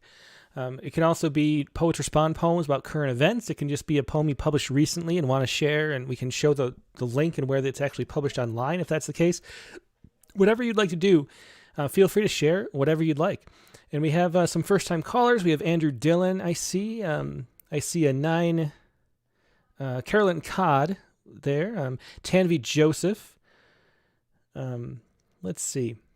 We got Nivedita Karthik. We have Richard Westheimer, Carla Schwartz, Patrice Wilson. So we got a nice crowd of callers coming up. And for this prompt, I don't know. It was one of those quick poems, and I like writing, like trying to write short poems, and because I love reading short poems. I don't think I'm very good at it. So I thought about this as like this would make a good ending to a poem, but then I had no idea what the beginning would be, and so I don't know. I just thought, hey, maybe it doesn't need a beginning, and maybe it can just be the end, and we'll sort of imply something, and that'll be it. So this is my snake poem, and I did steal the title from David Kirby's book too. That's where the idea came from. This is The Knowledge. And then it appears like a snake almost stepped on, hidden in the shadows of the pine needles, wind blown over the narrow trail. Just a yearling by the size of the rattle, and still the venom to kill a man alone at the canyon's edge, his whole future a foot above that twittering tail. That was The Knowledge, my poem. And Megan has a last-minute poem, too, that she just, right before we came on air, gave to me. And this is Megan's poem, Snake-Handling Preacher. There's an epigram. They shall take up serpents. The rattler curves like the dirt road that leads to this church, where so many sinners pack the pews, the floorboards groan like they're repenting, and the preacher is holding up the snake with one steady hand, lifting it to the rafters, while the place erupts, shouts of hallelujah rattling the fogged windows, the earthy smell of sweat, the beaded tail making its own music, a psalm of warning that nobody can hear over the cries of praise from the old woman and the stiff-chinned men, and the dancing children. And when the snake bites, it almost doesn't matter, because here comes the preacher's son, ready to take back what the Lord takes away. A very interesting poem by Megan, A Snake-Handling Preacher. And we have a poem, too, from Colin. So it's another green trifecta. This was Colin, our 7-year-old son. This is what he wanted to share today. This is Snake Named Susan. Here we go. This is Snake Named Susan. If you can see that. Snake Named Susan. Once there was a snake named Susan. Susan lived in a Christmas tree before it was put up. Susan lived in a Christmas tree for almost her whole life. So it's hard to fit it on the screen. But one day she went outside. It was very, very cold, and the conditions were so bad that she barely died, but thankfully she did not. That is Colin's snake poem, A Snake Named Susan, and we get the snake on the S there. Very clever. Thanks for sharing that, Colin. And now let's see what we have. We have a T.R. Paulson and Mike Bales, too, coming up. I should say that if anybody, when you call in, make sure you don't watch live. Make sure you mute the stream or X out completely so that you're only talking to me through the phone or through Skype, because there's a delay, and otherwise it'll be very confusing. So for you, because there'll be two voices in your ear and you won't know who you're actually talking to. And you also can't read the poem on the screen. You have to have the poem in front of you reading it yourself because of that same delay. You're not in the same spot reading as the stream actually is. So we are going to go first to... let's go to Richard Westheimer first, because we did him last week.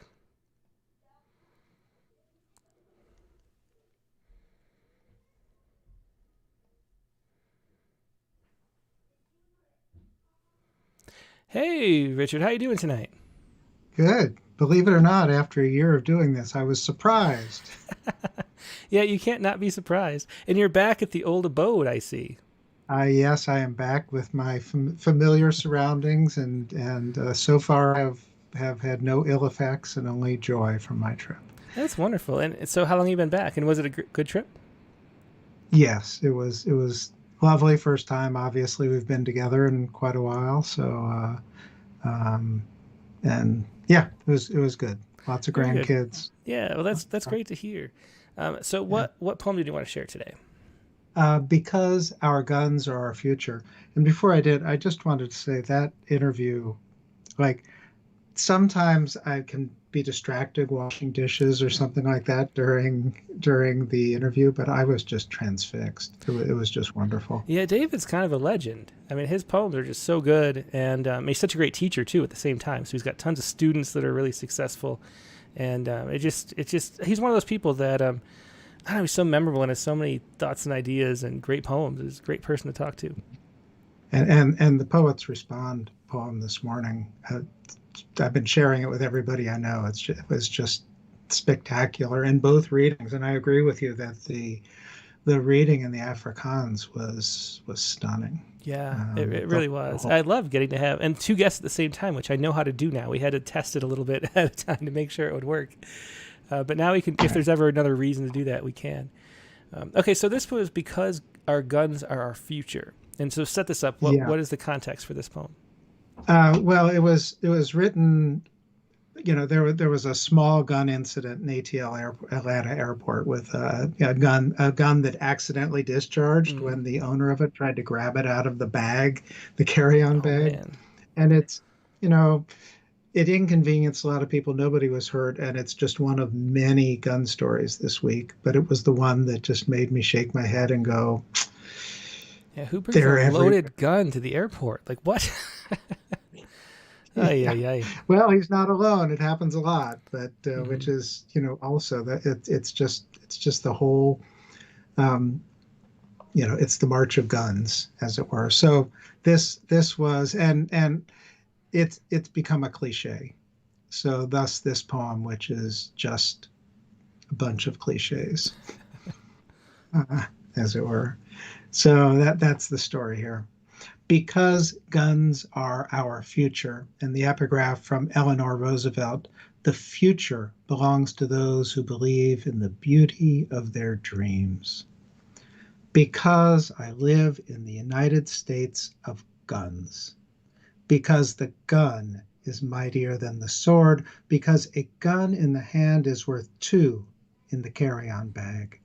Because all that glitters is guns, because the guns got my tongue, because only guns will tell, because I am as old as guns, because all is fair in love and guns, because any gun in a storm will do, because guns make the world go round, because they don't make guns the way they used to, because guns are money, because a fool and his gun are easily parted, because you only hurt the ones you gun, because guns are blind, because guns love company, because guns are the best medicine, because guns are more than skin deep, because one bad gun spoils the whole bunch, because there's no such thing as a free gun, because that's the way the gun bounces, because I fear the future belongs to those who believe in the beauty of their guns. It's a great poem, Richard. All those cliches, work in such a great new way. I think it's one that really works. I hope you get to publish it somewhere. I'll keep looking. Thanks, Tim. Yeah, thanks, Richard. Always a pleasure. Yeah, bye. Richard Westheimer with Because Our Guns Are Our Future. And let's call up T.R. Paulson, who hasn't been on in a while. See what TR has for us today. Then we'll go to some first-time callers.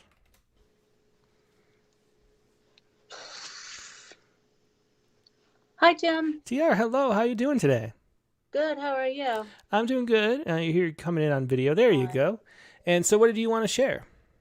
I sent you an email. Did you get it? I did, yes. So I have branding and starvation. Yeah, the one of them, I don't know if I have time for two or not. I think we do. I think the call list isn't that huge. So yeah, why don't you just read both?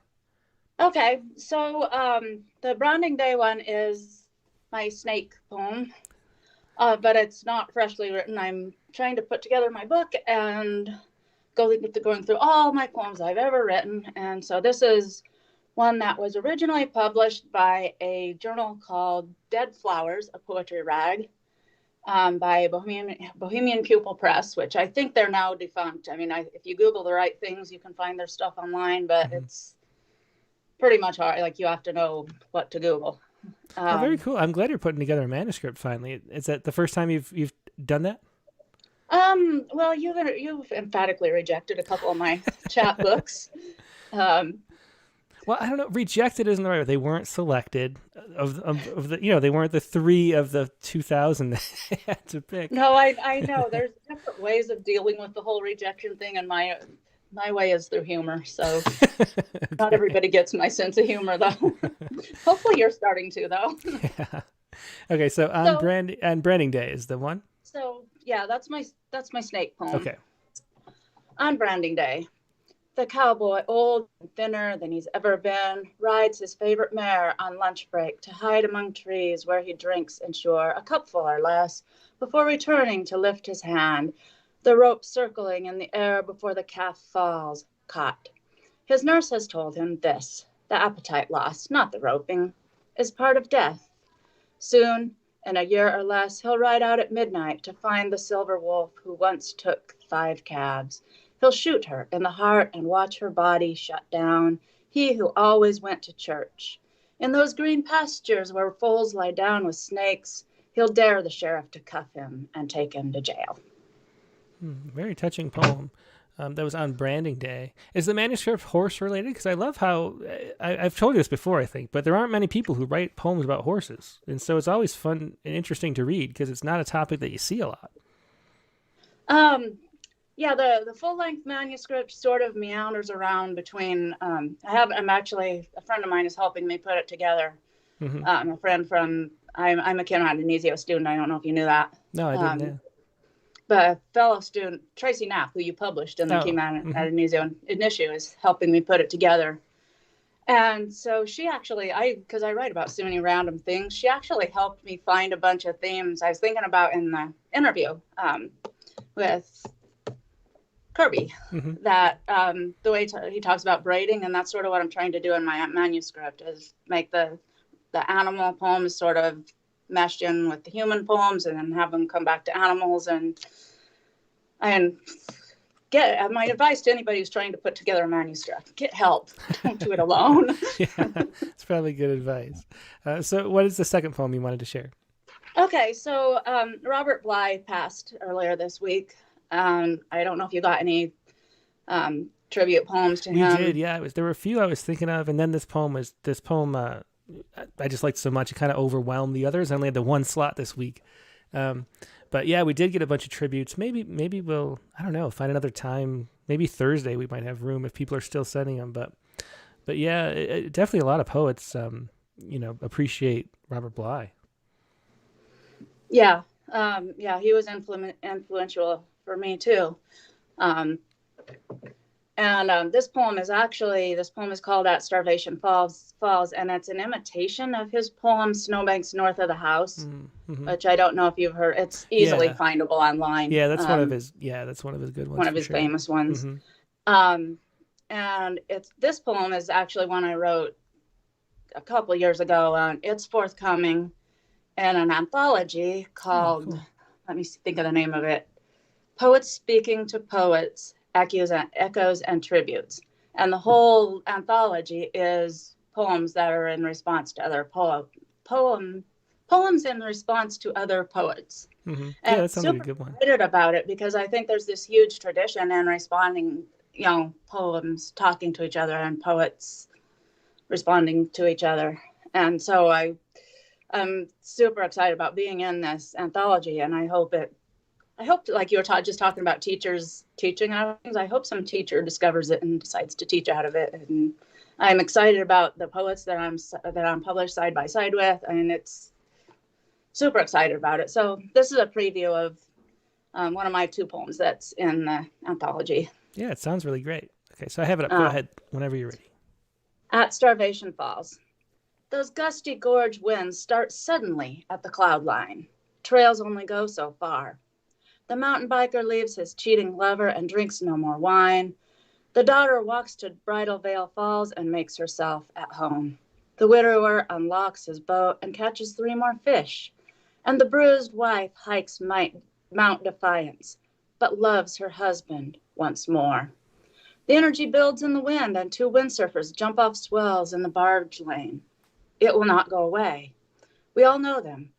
One's always flying, whose feet touch nothing, as though safe. And the mother returns to Hole in the Wall Falls, where she made love with her son's father. She searches for her beloved, but never sleeps alone. As the water tumbles from the peaks, the salmon go on swimming upstream. The boy gets out of high school, reads many more books, and learns that long ago, drifts of snow stopped 2 trains at Starvation Falls. The men took out their shovels and skis, but nobody starved at all. The toe of the brown boot pivots at the edge. The man in the bright t-shirt topples from the cliff. No one knows why he chose that trail, or how he fell, or if he hiked alone. Very excellent poem. Thanks so much for sharing both of those, TR. It's always a pleasure, and good luck with your manuscript. Yeah, 2 poems in free verse today. I bet you've never I would thought not that have would expected happen it. for I was me. wondering, like, is there some obscure form that I'm not thinking of? And speaking of free verse, I'd like to congratulate Richard Westheimer if he's still listening. I loved his poem in the current issue of Rattle, which I'm calling a free verse sonnet. I mean, it's 14 lines, and I was counting syllables trying to see if it's in iambic pentameter, but it's not. But a nice sonnet. Yeah, beautiful poem. I'm sure he still it. is. Yeah, we loved it. So everybody can vote too if you want to vote for Richard's poem, or every subscriber anyway can vote. I'm trying to decide who to vote for. Yeah. Okay. Well, thanks, anyway, TR. thanks. Yeah. Always nice talking to you, Tim. Yep. Great. Have a good night. You too. Bye. That was TR Paulson with 2 poems at Starvation Falls and on Branding Day. And now let's go to that first-time caller we mentioned. Where was it? Andrew Dillon? I think has never been on before, unless this is a new account. AndrewDillonPoetry.com is his website. Let's see what Andrew has for us.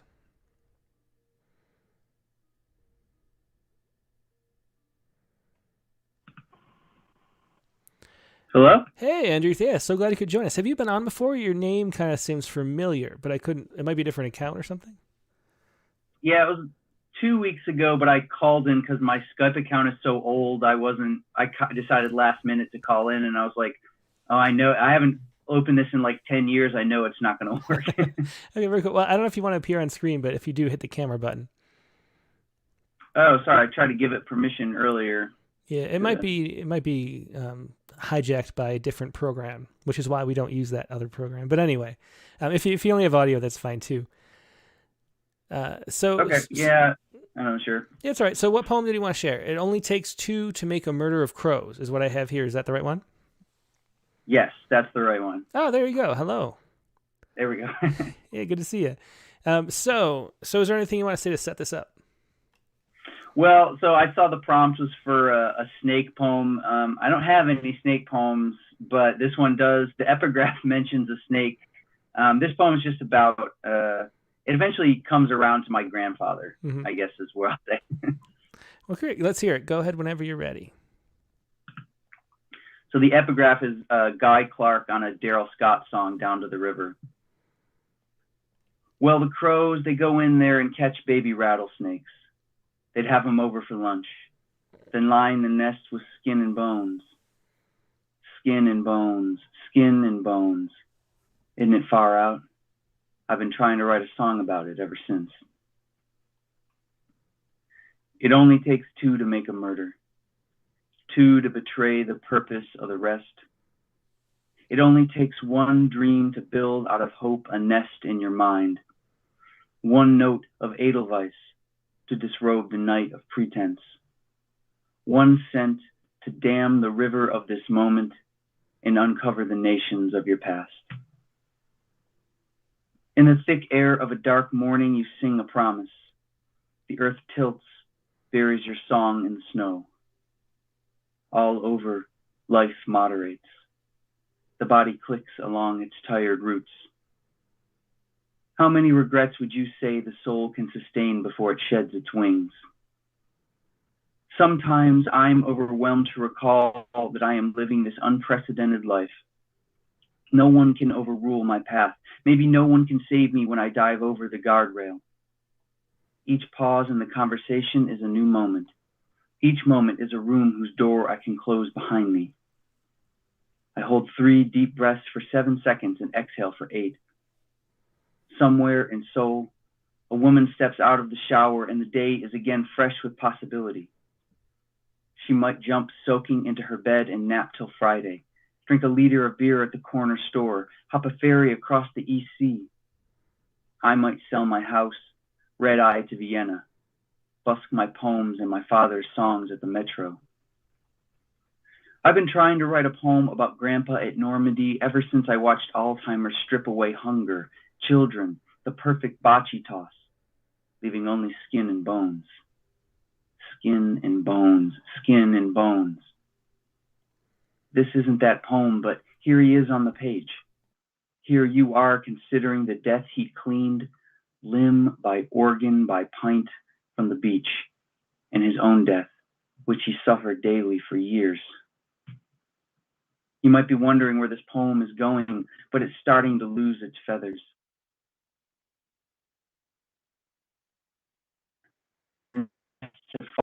I want to give up. But if I leave this poem to the crows, I continue to close all my doors. If I leave this poem, Grandpa becomes another memory, the story of a life muted by questions I never bothered to ask. It only takes two to make a murder. It only takes one generation to let the past wither. It only takes silence to declare yourself complicit.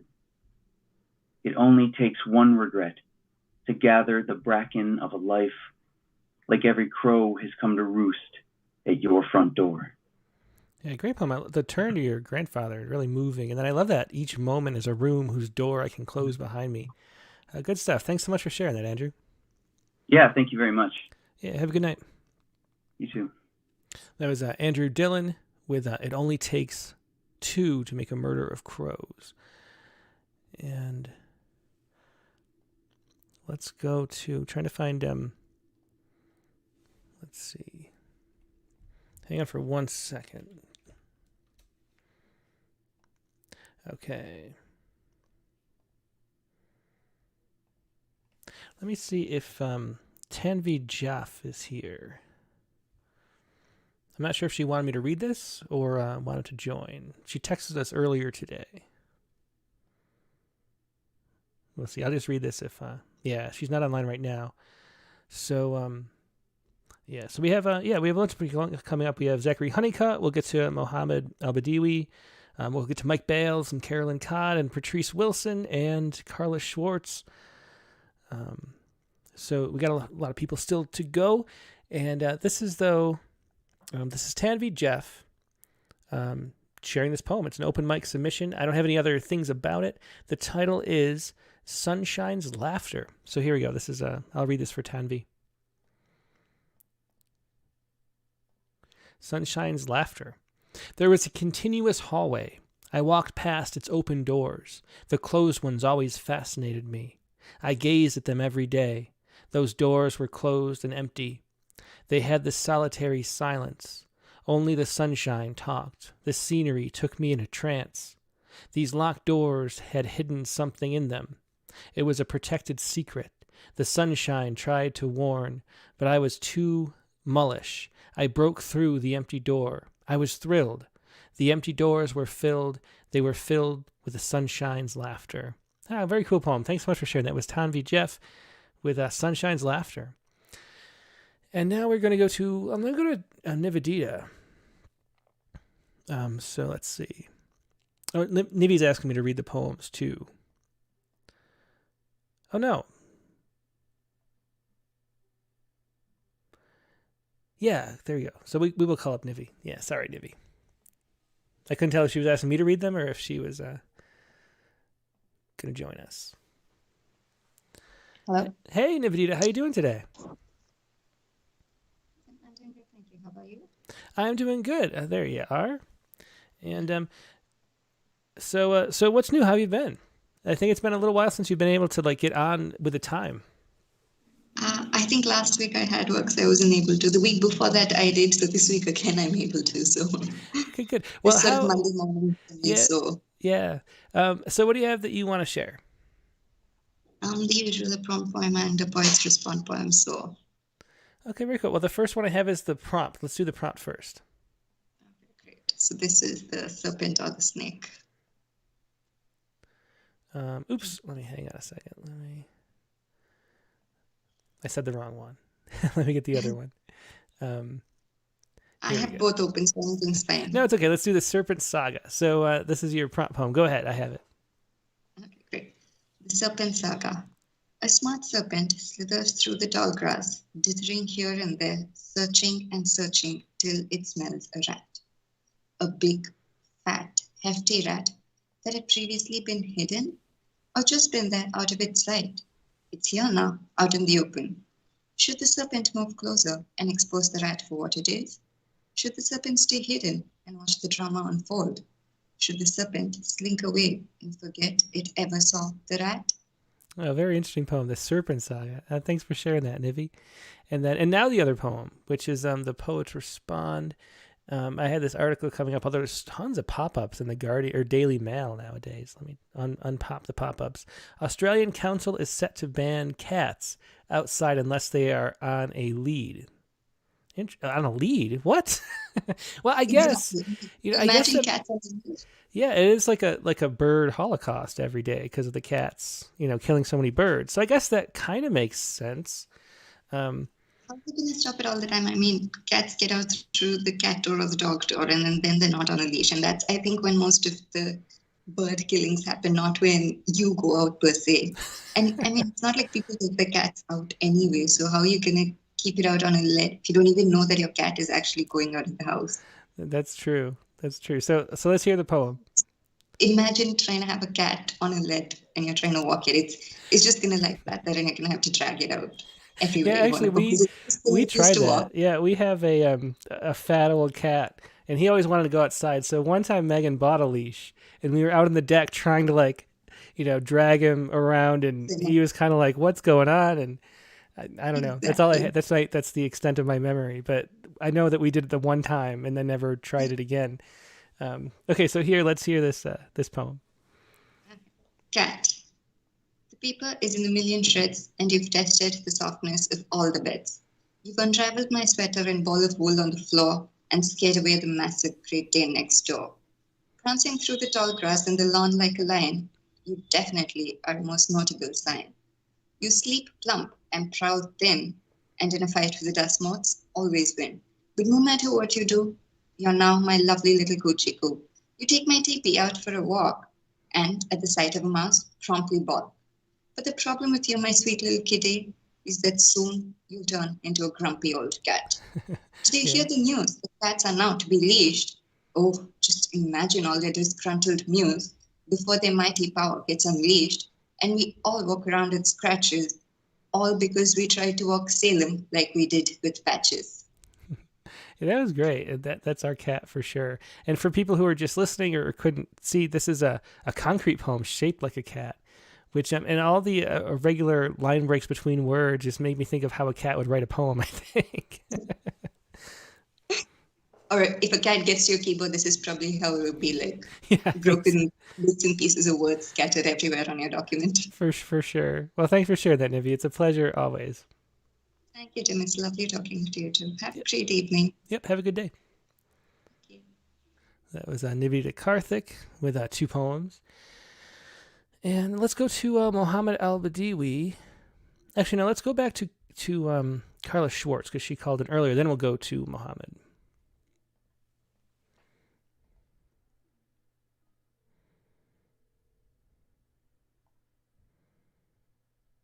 Hello, this is Carla. Hey, Carla, how you doing tonight? I'm okay, a little better than last week, but it's everything's coming along. Yeah, but for sure. Yeah, and I had a nice holiday, and I hope you did too. Yeah, we had a good one. We have a small family, but it's a really nice family. We really enjoy our time doing all the family stuff. Great, and it's been an amazing night of poems so far. So the poem I have, I use the word "make" in it.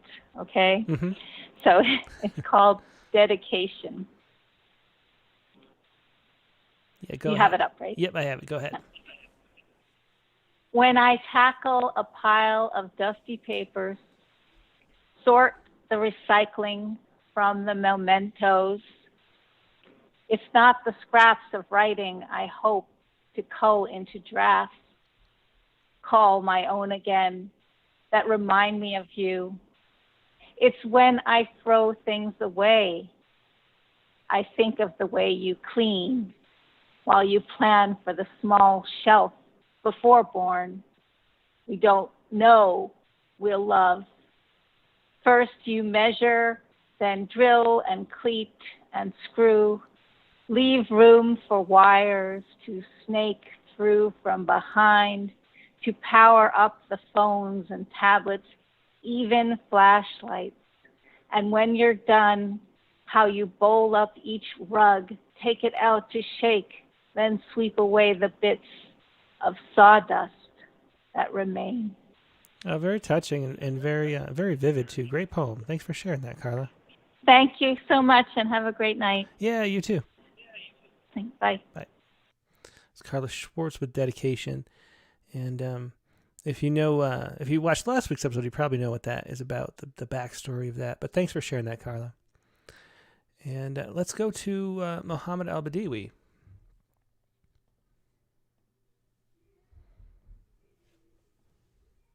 Mohammed Al-Badawi. Hey, Mohammed. Glad you could join us. Always great to see Tim. you. Yeah. It's great to see you again. So how you doing tonight? I'm doing well, thank you. Just had dinner. Ah. How's your day? It's been a great day. I had a really busy, last several weeks, and it's finally like I could just not really do much, which was nice. That's nice. I love the poster behind you. Yeah, that's the cover of issue 70, which I should, update maybe. I really like 74's cover. Maybe I'll buy another one. But it's nice to have something back there. I thought about getting be fancy and getting a TV and having like some kind of motion graphics, but that's not what we're all about, really.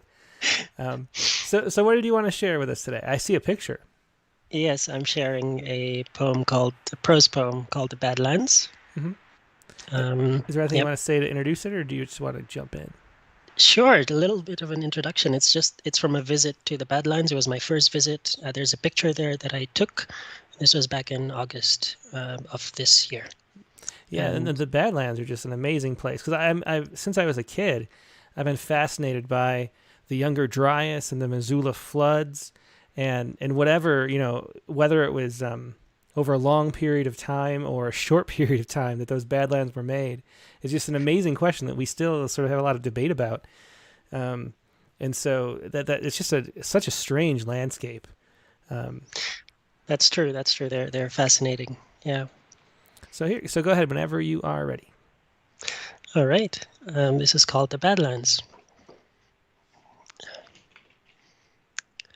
I went to the Badlands and thought about the stories of the dinosaurs that once walked these mountains and of the people that came after them, the natives and later the colonists. And today I walked past a few people and captured moments of conversation. One that stuck with me is a young girl who was telling her friend how she wanted to become a science researcher. How lovely, I thought. She was walking across lands dying to be studied, and I found my heart rooting for her. I remembered my own little girl and how she now lies beneath lands dissimilar. And a little boy who raced across a tiny path and proclaimed himself the winner. I won, he burst. I didn't know it was a race, said his mother, and moments later came a gleeful shout. Second place, from either his father or a random man. That's first loser, right? I said to my companion. And then a young couple holding hands in the funniest way and laughing as I noticed them, a momentary love on lands eternal. There will pass millions more. They're called the Badlands because they are bad lands, we decided, as kings and queens of Earth. There's nothing there, and they eroded a whopping 1 inch per year. Had the lands a mind as brilliant as ours, perhaps they'd think of us as bad people, of no use to the land, eroding at a rate of 58 million bodies a year. You know what they say, erosion is in the eye of the beholder. The Badlands bore witness to this colourful day I've had, and a tiring one, but with lovely company. A tiring day is a day well lived. We walked down into the canyon and climbed back up the bad way, through the trees and the rose bushes and the path that deer and rabbits take, not the path of humans. It was a mistake, really, but we were halfway up and not about to admit that perhaps we should go back down, do things the normal way. How weak that would be. Here lies an unnamed man, wrote some poems and was defeated by a canyon. No, and how could I ever let my love down, she who's braving these woods ahead of me? With every step I hear a crack and a crunch, and I think once again of the dinosaurs that once stepped foot right where I stood, now submerged, compressed, fossilized. These lands have buried many creatures, and they will bury many more. Who else will tell their story, if not the Badlands themselves? Time's graveyard laid bare inch by inch and year after year. This is not erosion. This is the book of Earth turning over page after page, slowly so we can catch up, so the little girl, the science researcher, can speak to us of who walked there and when and why. One final crunch and wind at last in my face. We made it, I said to her eyes and her purple hair. We made it, said she. And that photograph is when we got out and climbed back up.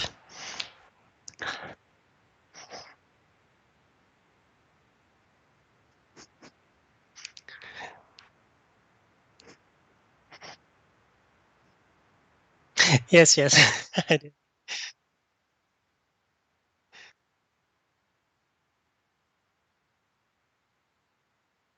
Hmm. I think I remember Sakuramuchi's character. I remember that last name, yeah.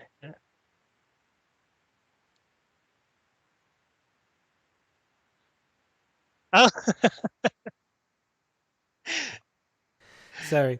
So yeah, I'm gonna re-say that just because I had it on mute because I okay. coughed earlier.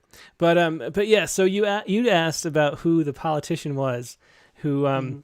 who wrote to us after we wrote a poem about him, and it was Anthony Scaramucci, who is this I don't know, right leaning. I don't know anything about him really, but his assistant wrote to us and said Anthony loved the poem, and then I looked and Anthony Scaramucci had followed us on Twitter, even though it was a poem that was insulting him. So that was pretty funny.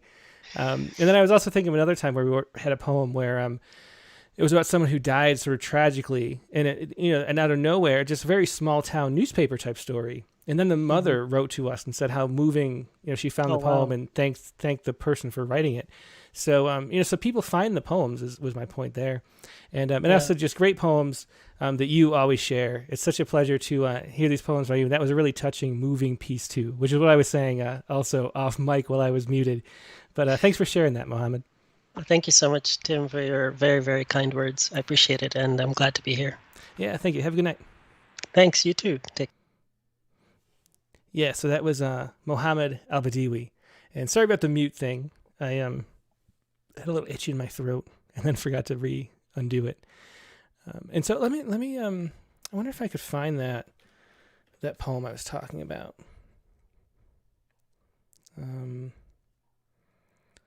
Where am I spelling Scaramucci right? Let's see. The problem is I don't know how to spell Scaramucci. Scaramucci. Let's see.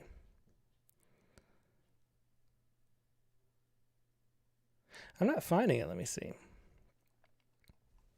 I must be spelling his name wrong. Yeah, here it is. This was it was Bailey Frazier.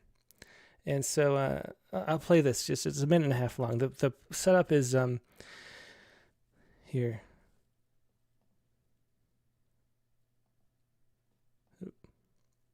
So this is Bailey Frazier. This poem came in response to Anthony Scaramucci. I was spelling it totally wrong. Anthony Scaramucci's recent phone call with a reporter. Afterwards, in a televised interview, he called himself a straight shooter. And now, as of Monday, he's already been fired. That was interesting. So, yeah, what is this article? He's sacked. He was Trump's media chief. That's who he was. And I think he still follows us on Twitter. There he is, Anthony Scaramucci. And this was Bailey Frazier's poem, Straight Shooter, which I will play right now. Or Bailey's going to read it herself. Straight shooter. You are only as terrible as what falls, like the season's first kill, gleefully from the wound of your mouth. My cousin once told me not to fear God, and that night I prayed to the graffiti ceiling, please, no angels, brushed by wind from a window. Every truth sheared by the tongue that tells it, by mirrors glinting like blood in the sun. I would say to the clouds, rain takes my clothes off. To my cab driver, another storm coming. I've dyed my hair enough to stain my fingers blue as an airless sentence I have kissed too much. I have been in love quietly with my country. Stroked the taxidermy of her truth displayed like a sky on my television. Someone once liked her image enough, limp as it was, to hold her up in front of me, ask for a photograph. I've cried, for I've loved my country like a trophy, like something I'd mount on my wall. Yeah, so that was Bailey Frazier reading Straight Shooter, a poem for Scaramucci, which remains one of the two strangest interactions I've had. And it's always with, a certain sort of political perspective. There's another poem that became like a right-wing meme by Jack Prosobiec that was really strange, too. So let's see. I wanted to share this other poem, too, because I want to do more of just sharing poems from Rattle and getting them onto the podcast. And I thought I'd do the other poem that I was thinking of, if I could remember which one that is. I have to remember who wrote it. This is After the Memorial by Megan Collins. Again, we have audio, so I'll play this one too. This is Megan Collins' poem, and her note here. I wrote this poem in response to a local tragedy in which a teenager, Austin Totkus of Ellington, Connecticut, was killed in an ATV accident. On Tuesday of this week, there's a memorial in which people gathered to let go of balloons filled with messages they had written for the boy. The idea of this tribute moved me, and I wondered what would happen to those messages, where they would end up once the balloons popped. In writing this poem, I imagined a kind of healing end to that story, both for those who knew Totkus and those who didn't, but are similarly affected by their own personal heartaches. And here is this poem, a really, really touching, moving poem by Megan Collins. And this was written back in June 29th, 2014. So one of the very early poems. It was one of the poems that let me realize that Poets Respond is a kind of special thing, actually. It was like one of maybe the sixth poem that we published in this series. So here he goes. This is Megan Collins reading After the Memorial. After the Memorial. It's an elegant thought, sending messages to heaven. So they gathered on the football field, slipped into balloons the words they might have otherwise written in his yearbook. They used their functioning, unpinned lungs to inflate those bubbles of color, then held each tied end tightly before finally letting go. Candles in their hands, they watched the balloons drift farther away, the distance becoming as massive as the impossibility of an accident had been. People lingered as long as the light allowed, then, in huddles of arms and bowed heads, turned away, the flames and sunset burnt out.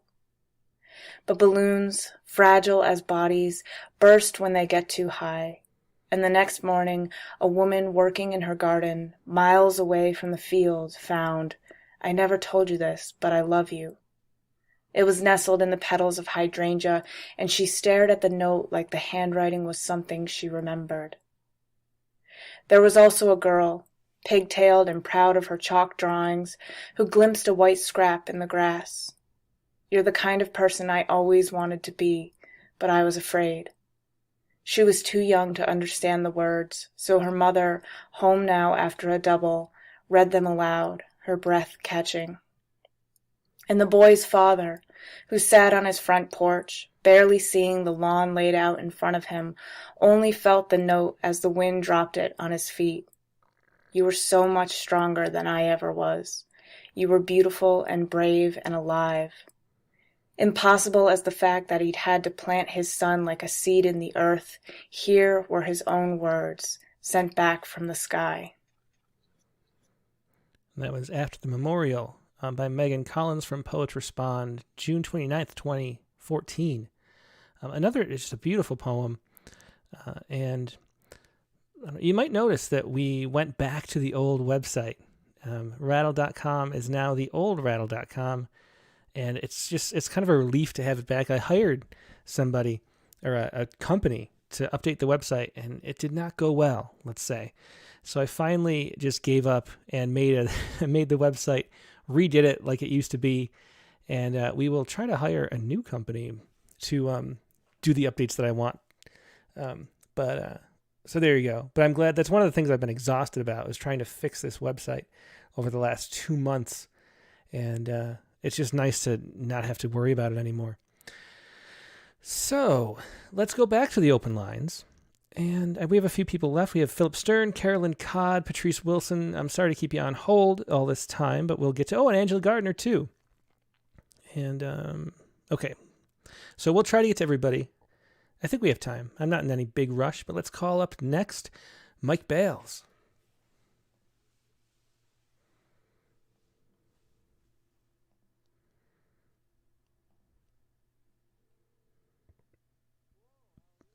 I'm doing great. How are you doing tonight, Mike? Pretty good. It's up and down last night. I tried to catch with some friends the last installment of Get Back. Oh, yeah? I couldn't get it, but we got 8 days a week, which is something I should have caught anyway. It's great. Well, sounds very good. I'm glad you got to do that. What poem did you want to share today? I did a snake poem, which is actually about when I was a kid at my summer's cottage in Minnesota. Uh-huh. So it's that poem Left Behind. Okay, cool. Well, go ahead whenever you're ready and read it. Okay, Left Behind. A garter snake leaves old skin as a shadow in the yard, but it's free to live again. The sun drifts in and out of clouds like a dream, and the lake beneath the hill laps against the shore. Placid waters reflect sky and clouds, and for a moment they are one. The snake renewed slithers through uncut grass, feeling textures of nature on its underside. And I'm a child spending time in the yard of my parents' cottage, a land of Eden under the cover of Minnesota skies. I hope the summer never ends. The snake feels vibrations instead of sound, unable to hear its name sullied when older folk gather and gossip about good and evil, about why we live and die. Their voices drift through the air as they talk about imperfections of life. At the end of the season, the front gate is locked, and with a whisper, summer fades to fall, to winter cold. Excellent snake poem. Thanks for sharing that. That was Left Behind by Mike Bales. Thanks, Mike. It's always a pleasure. Okay, thanks. I'm part of a good crowd on Sundays. Yeah, I'd say so. Thanks, Mike. Okay, thanks. Bye. It was Mike Bales with Left Behind. And let's go to Zachary Honeycutt.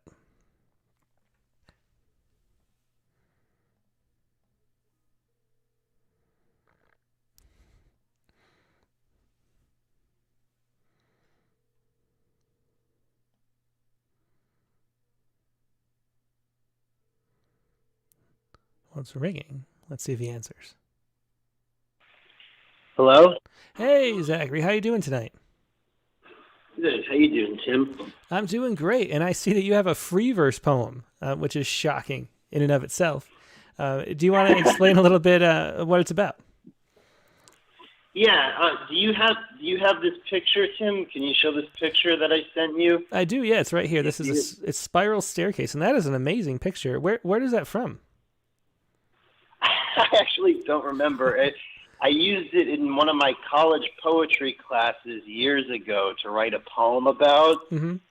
And I don't know where I got this. I think I might have just got it on the computer somewhere. But for anybody who's just listening, this is a really cool black and white photo of a bunch of, I think they're all boys. Maybe there's girls too. So kids, maybe, I don't know, 11 years old, with their heads hung over a railing of this really cool spiral staircase. It looks kind of like a number 6. But swirled like a snail shell or something. It's a cool photo. Yeah, it's almost like an Art Deco 6 or something, some artistic looking 6. Yeah. So the poem is about this. Yeah, this actually has a really good snake metaphor, so that's why I'm going to read it tonight. But yeah, I just thought I would completely flip the switch and I would read a free verse poem.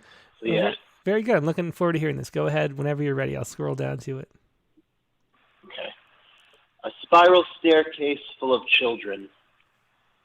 We view the whole world from the heights of heaven. We, the children, who cannot see nor even glimpse the head of the creature that marks our days. Like the plot line of a movie, moving through continuous shots of events that happen but don't seem real. We gaze collectively from the spiraling steps of heaven, lest we forget the impression they made on us before we became as unyielding as bone. How did their hearts harden as swiftly as the portrait of their child selves bore a different picture of the man and woman that stepped out of that old and snake-like skin? How did the gap of years between now and not that long ago yank open their eyes to see that grayer tone of world, not seen by them as simply as the rights and wrongs we the children know? And these stretched out lids from these worn out eyes, in sucking in much woe and cries, shut out the pure and simple things.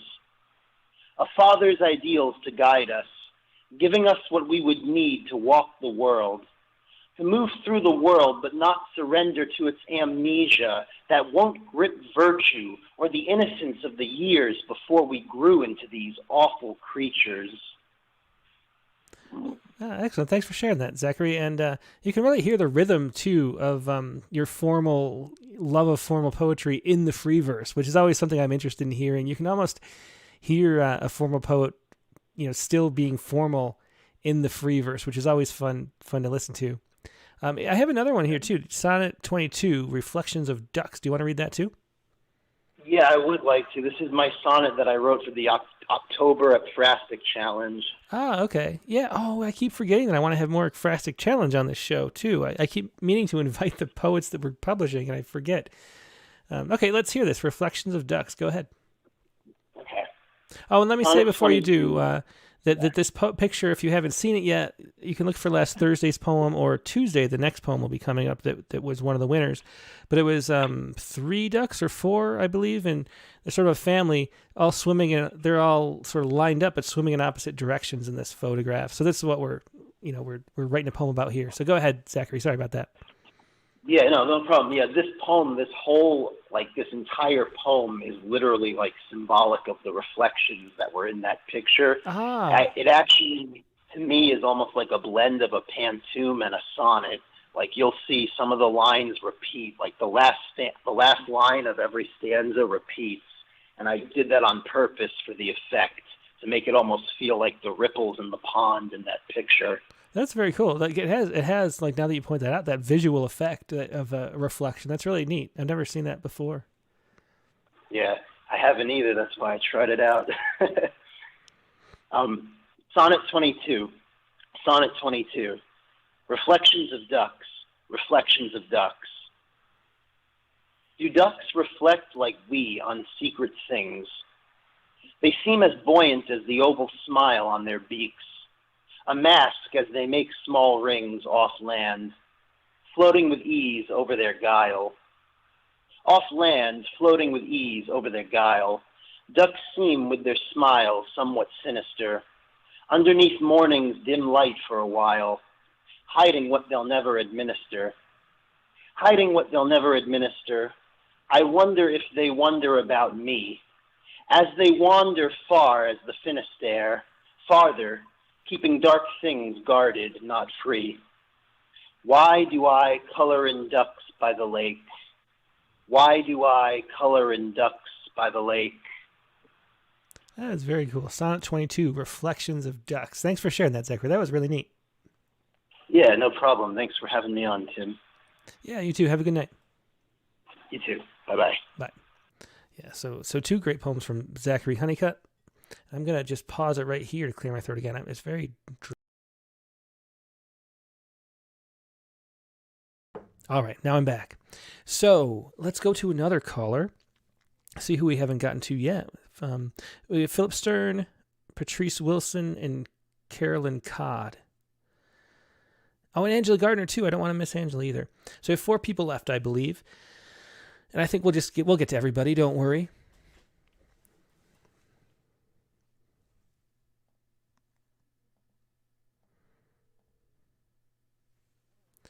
Hey, Philip, how you doing tonight? Good. Okay. Yeah, so this is a Just snake put you on poem. mute. Yeah, this is a snake poem you wanted to share. Right. Okay, it's called Defiance. Okay. Surprised in the driveway, buzzing as best he could, a pygmy rattler, oval blotches row its back, made his stand, coiled, cold staring, head rearing, thumb nosing, then rudely slaloming away. Excellent little poem. I really like that. I love short poems. Thanks for sharing that, Philip. That was great. Right, thanks for letting me. Yeah, always a pleasure. Have a good night. You too. Bye. That is Philip Stern with Defiance, a snake poem. Let's see. And next who did I say next? Patrice Wilson. Let's call it Patrice.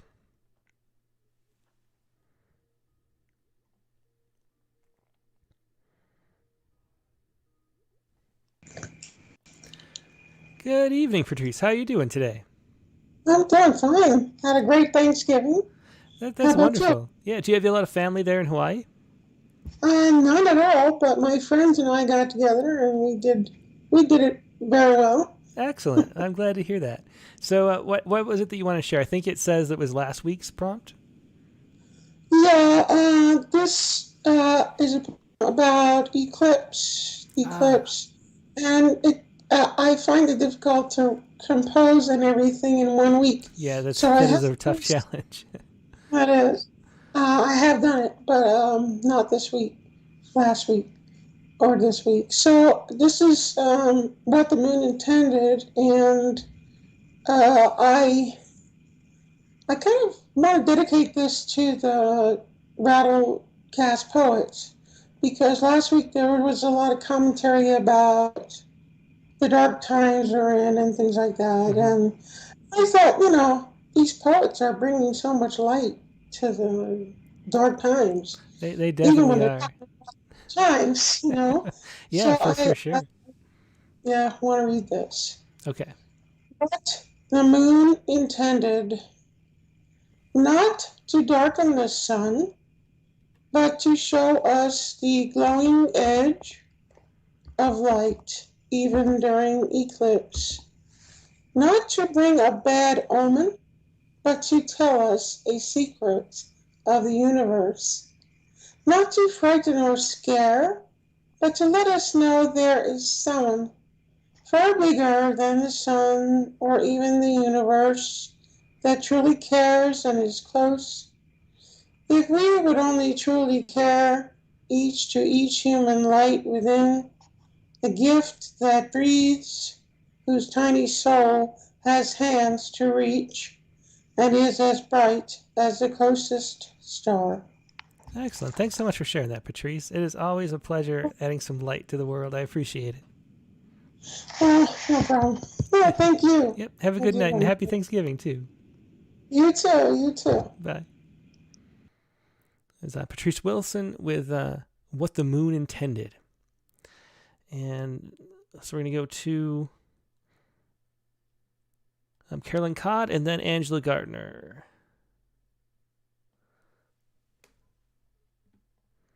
And there are a few people that sent poems in. I think I'll read a few too.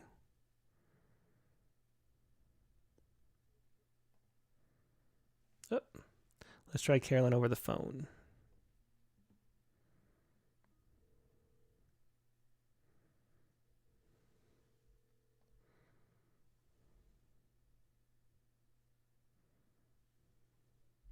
Hello. Hey, Carolyn, you're live on the air. How you doing tonight? There are a few people that sent poems in. I think I'll read it. I hear my myself in the background, so mute that or yeah, okay. I think it's okay now. Okay. So how you doing tonight? Okay. And what is it that you wanted to share? An extremely little poem. I guess you could call it a micro poem or something like that. I didn't want to write anything about snakes because I don't like them at all. Yeah, me neither. I have a snake problem myself. Yeah. Yeah. So I was trying not to even think about it. But in trying not to think about it, I remembered a few bad experiences that I had. And one of the one of the most recent was I was living in Spain, and my house wasn't finished yet, but I was going to the unfinished house to check on some things, and I found a big black snake had moved into the house before we did, and I was alone, so I had to try to keep track of it until my husband could get there, and we had to try to capture it and get it out of there. So I was still trying not to think about it, or these some memories that I had that were awful. And then just a few words came to my mind, and I wrote them down. And then I saw that the S's, like your son, represent the snake. So I was almost thinking of trying to draw it, but I'm not as good an artist as your son is. So I ended up with just these few words. And I titled it Experience, Snakes, Serpientes, Nothing Good to Say. Yeah, thanks so much for sharing that, Carolyn. I can definitely relate. Snakes are not there's probably the only animal that I'm not very fond of, but yeah. Okay, well, have a good night. Okay, thank you. Bye. It was Carolyn Codd with Experience. And let's see.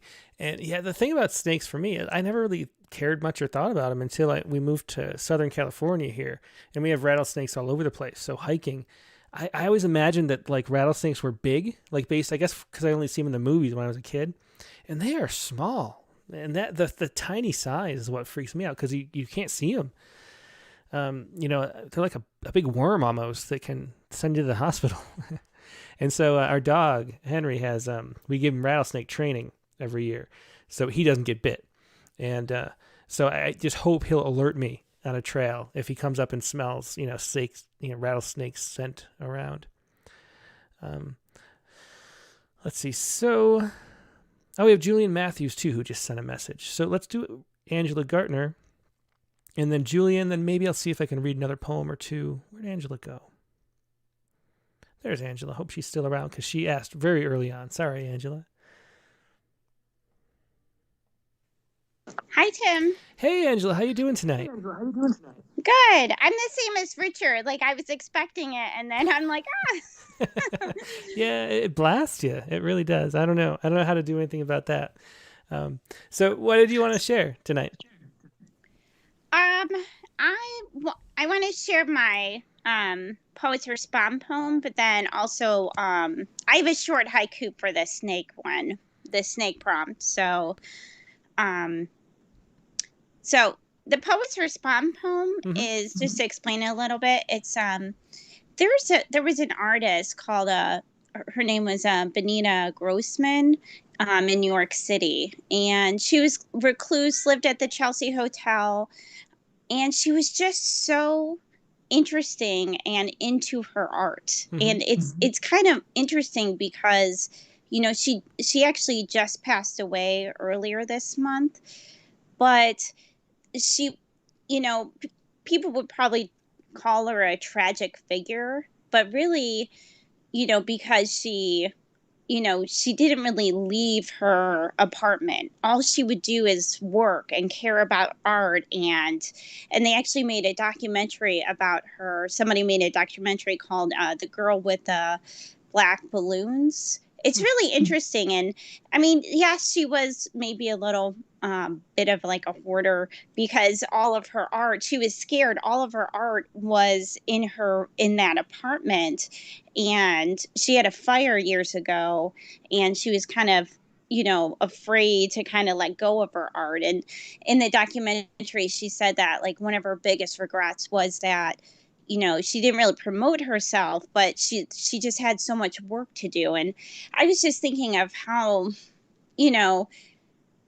I feel like, as artists, as writers, nowadays it's about promoting yourself and you're almost like, they're playing to the crowd where, I think sometimes I think it's kind of cool she had, even though I think it kind of took her to another level as far as, within herself, I think you have to have a little bit of like, kind of lock yourself in the room and just work and that solitude. And, you have to have a little balance, because now I just feel like everybody's just too out promote themselves and, they gotta, she just, I think that's a last of their kind of, that just all they care about is the work. I mean, that's how like, I think people get famous for the work because they're just so engrossed and that's all they do. Yeah, it's sort of a world of Walt Whitmans, and there aren't many Emily Dickinsons left. Yeah, it's just, and she was such an interesting character, and I love New York City. Like, that was my place to move, but I never got up the courage to do it. Like, I'll be a Midwest girl forever, unfortunately, I think, but. Well, it sounds like a fascinating documentary. I'm looking forward to looking that up and seeing it. Why don't you go ahead and read this poem, The Art of Living in One's Room. The Art of Living in One's Room, for Benita. The textures of complicated thoughts immersed in the paint drops, light sculptures from the studio's windows, the car horns fill in empty shadows. See behind lifts of the brush and camera clicks, alone in blots of coding on a canvas. That is very cool. That makes me want to watch the documentary even more. Thanks for sharing that. Great story. And then you have a snake haiku too. Yeah, just a little haiku. It kind of speaks for itself. So, okay. And I'm with you. I don't like snakes at all. But they're ones I don't want to come. This is why I don't go to places where there's deserts or any kind of things, or even, mountain. Like, I like Colorado, but I don't want to go on a hike and see a snake or anything like that, or Tennessee or any of that. Just keep them away. Anyway. So I'm ready. Okay, you ready? Yep, go ahead. Shedding. The forgotten scales. I wonder how to lose my shell. Ugly skin of my twin. Well, that was excellent. Shedding. The forgotten scales. I love that. Thanks for sharing that, Angela. Thank you. I hope you have a great week. Yeah, you too. Yeah, talk to you soon. Talk to you soon. Thanks. Bye. Bye-bye. It's Angela Gartner with 2 poems. She has Shedding and The Art of Living in One's Room. And we are coming up on time, but we have time. Let's go to Julian Matthews. He sent a poem too. And then I think I might read a couple of these others too. Hey, Julian, how you doing today? Hi, I'm okay. So what did you want to share? So I have a longish poem. Oh, it's called Snake Stories. Snake. Yeah. Yeah. Okay, well, I have it up, so go ahead whenever you're ready. Unless you want to introduce it anyway. I'll just read it. Okay. Snake Stories. My mother had a relationship with a snake. I don't say this lightly or in jest. She really believed in it. Once when I came home to inform her I was getting married, she said the Pamba in Tamil had already visited and told her the news. Similarly, when we were expecting our first child, she already knew the snake had delivered the message. I never questioned it. When I was 13, we lived in a row of terrace houses that had an abandoned area behind which attracted all sorts of creepy crawlies to the extended back kitchen. One day we discovered a black cobra had made its home in a hole next to the drain pipe in Mum's kitchen. I remember the drama of coaxing it out with hot water, with each of us armed with something, a bat, a broomstick, a chankol, and parang, ready to strike and screaming as it slid out and raised its hooded head, and somehow all of us missed the target, until my mother stepped in and sliced it clean through. She was always decisive that way, never showed fear, maybe suck it up when I came crying from a fall or a cut, and sending me off amid the snot and tears to the medicine cabinet myself. She did hug and show deep affection like most mothers, only when I was little, but I sensed immediately she regretted killing the cobra. She was Hindu by birth and converted to Catholicism when she married Dad. The killing of a snake, even watching it being killed, is a bad omen. She must have made amends later, as is the custom to future snakes that showed up. I don't remember her ever killing another, so the snake or snakes that came after must have come delivered the message, and left in peace. I never knew whether the snake delivered only good news, though. She would never tell us anyway, if it were bad news. My mother has passed on for over 4 years now. The other day, my wife had a vivid dream of her which she remembered. She said my mom was hugging me tightly, something we rarely did when I turned her out. I wondered then whether there were snakes in heaven and whether one came to her again, sending us a message through a dream. Maybe it was good news, maybe it was bad. We know mothers and all dogs, as a matter of principle, are sent to heaven when they pass. But what about snakes? Is there a place even for them there too? Years ago, I told the story of Adam and Eve to my children. I thought after the fall that the snake logically had to follow them out of Eden. Who would the snake torment or tempt in paradise by itself? No snake is an island. And I wondered about all the snakes in my life, the reptilian and the two-legged kind, whether it was worth forgiving and reaching out or just moving on without the drama, without the need to assuage and make amends. Maybe it's the uncoiling of these times that has left some of us spiraling into apathy. Less serpent, more servient. Some days I have enough snake in me to swallow me whole. Most days I just want to curl up and be left alone. And then it occurred to me, maybe there was never a snake in my mother's back kitchen after all. She just used the story to remind me that there is a bit of snake in all of us. Sometimes the snake in us makes us hiss, bite, tempt, or torment others.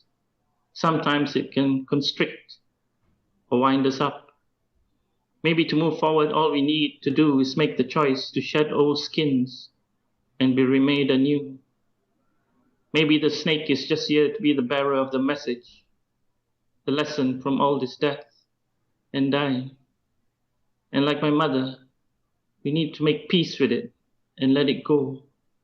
Maybe we just need to listen to the sound of our own rattle and find our way back to Eden and never ever again kill the messenger.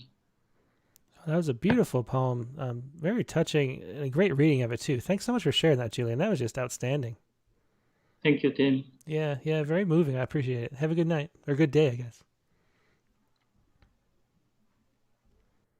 That was Julian Matthews with Snake Stories. And that's the last caller, but let me check really quick. We have a few poems to share as well. This is Alexis Rotella.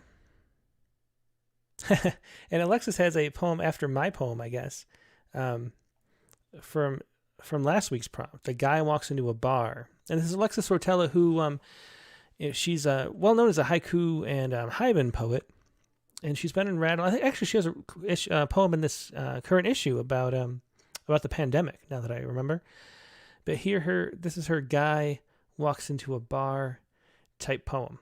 And it's in the same format as mine from yesterday. So let's show this one.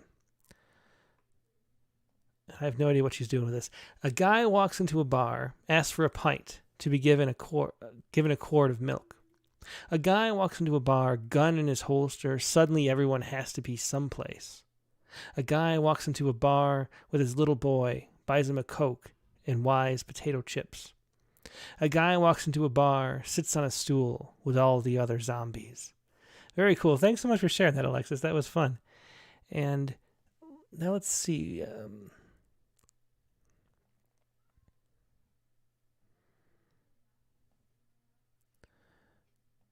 Let's go to... Oops, Lauren D. didn't include the poem. Sorry, Lauren. I have a separate email. Here, so this is Lauren Dia's poem for the prompt about a snake. This is the myth of Medusa, where I see it as a version of the myth of Medusa, where she is a mermaid. So here's Lauren Dia's poem. Let me make sure Lauren didn't call and I just missed it before I read it. Yeah, okay. So here's Lauren Dia's poem, She Wasn't. She wasn't. A legend lost and found, lying at the bottom of the sea. She wasn't a washed-up wicked queen a seeker sought, but she wasn't a siren's mask hidden beneath where terror was allowed to be. Still years before history began counting, her lifetimes of years spent pinned under Marina's bosom had encrusted her in barnacles sharp as blades to slice the backs of any who would invade. She was still as stone, a cold, hard statue, an angel. She missed her wings, and she never cried. She had banished her wail when Perseus hacked off her head, and she vanished her own screams to the land of man. There she harbored her visceral voice. She tied up all of the hymns to the buoys with bows. They were her gifts for the giving, for the taking, an offering to the gods, a repayment she could never resend. And when Maria blew the wind across the waves, Medusa's allure answered in kind, a melody composed by Aode. And as their ears swallowed whole her honeysuckle bait, they turned to a choir of men blissfully unattuned to the peril of their fate. They thought she was immortal. They said she was a myth. They didn't know she swam under the shore with the face of an angel and the body of a fish. A mermaid, sure, more Ursula than Ariel, yet she never had to steal a chord to finish a song. She always got all the men in all their middles. She pierced all their hearts without lifting any of her fingers or a single fin. She done did them all in. Once they took one long look. They couldn't look away. Before she could wriggle her nose or bat a lash, they didn't have time to think about a blink. They were caught in her net, cast in stone under her spell, bound to her absent angel wings, hanging on a noose of their desire. She teased, tempted. She was the serpent with a full head full of snakes singing songs to silence men. She turned them to stone, to rubble, to dust, to ash. She was Satan, and she was sin, and she was the apple, and Eve and I bit in. Now, great ending. That was a very interesting mythology poem. Lauren Diaz, She Wasn't. And one more to share. Let's see. We have a bunch of, I can't read them all. We're just out of time. But James Langford hasn't had one on in a while. Sorry to everybody, I can't read the rest of the poems you sent. But here is James Langford's poem, First Date at Cafe Naivete. And here we go. Again, this is James Langford, First Date at Cafe Naivete. I wonder if I can, I'm going to have to put this in a Word doc because it's too small to read on my little screen. Hang on.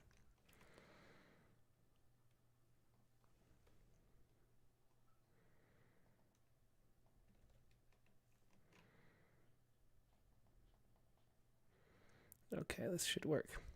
Okay.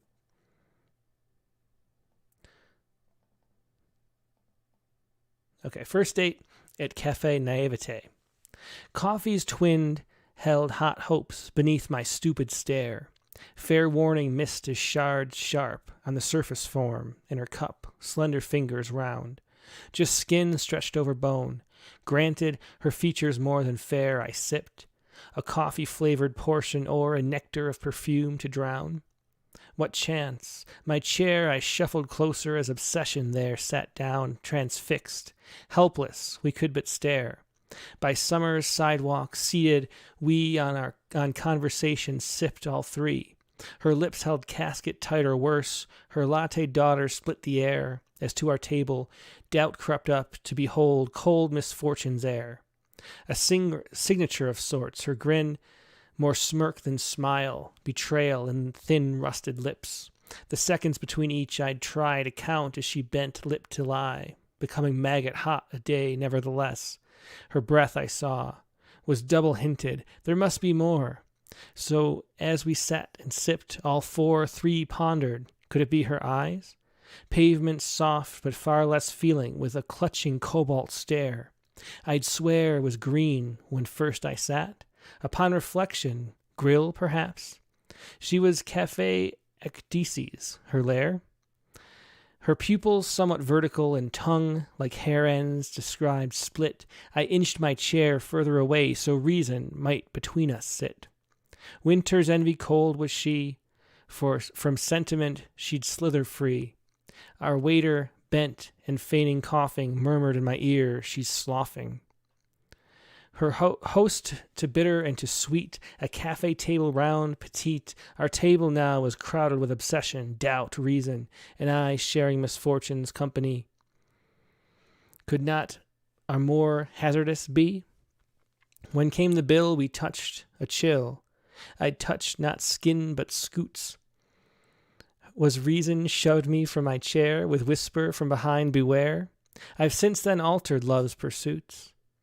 Who knew with coffee venoms found at sidewalk cafe tables round? So be forewarned, think twice the phrase, a coffee or a cold one. Days when the thirst dictates or worse, she waits, curled up. They like the warmth of sun. Very interesting poem there. That was James Langford with First Date at Cafe Naivete. And that's going to be it for the show for reading. I got to put the kids to bed. I don't have any more time, even though there's like 6 poems left that people had asked me to read. So maybe next week, if we have time, or we'll see how that goes. Really quickly, here is the Sciku for this week. And what was the story? I don't even remember what it... Oh, yeah. So this was an interesting story that I found. The rise of allergies is always interesting to me because it seems just we shouldn't be having allergies at the levels that we do. It's just not right. And there's an interesting study here out of the University of Helsinki about a puppy's diet. And I probably can't fit it all on screen. But a puppy's diet seems to be a significant factor in the development of allergy and atopy-related skin symptoms. And so what they found is they compared whether or not puppies got to eat raw food when they were puppies. And if they ate at least 20% of their diet was raw food, like animals that they'd killed themselves or just raw meat that their owners had given them, they ended up not having allergies. Whereas the dogs that had ate dog food their whole lives ended up developing allergies at a much higher rate. So there's something about that eating and having that whole biome that produces allergies, and that just sort of, I don't know, lends that's probably what's happening with humans, is that we don't have the right gut biome because we aren't exposed to the right things anymore. And that's what's causing our allergies. So that was the article that inspired this little Sciku. And this is a true story that happens every time I take my dog for a walk. We already mentioned him with a rattlesnake training. But he always finds something in the bushes. But here is our dog with some raw meat, Sciku. Bounding from the bush, a mule deer's leg in his mouth. Bounding from the bush, a mule deer's leg in his mouth. That is my Sciku for this week. And that is the show for today. I'm glad you could join us. It's been a great one, a long one full of excellent poems. David Kirby, the first 2 poets with that wonderful Poets Respond poem, great open lines poems. Really glad you could join us for this. It's been a lot of fun. And next week's guest is going to be Tishani Doshi, who is just an amazing poet. I mean, she is like the real deal. If you're a subscriber, you have the interview with her in Rattle number 73, the fall issue.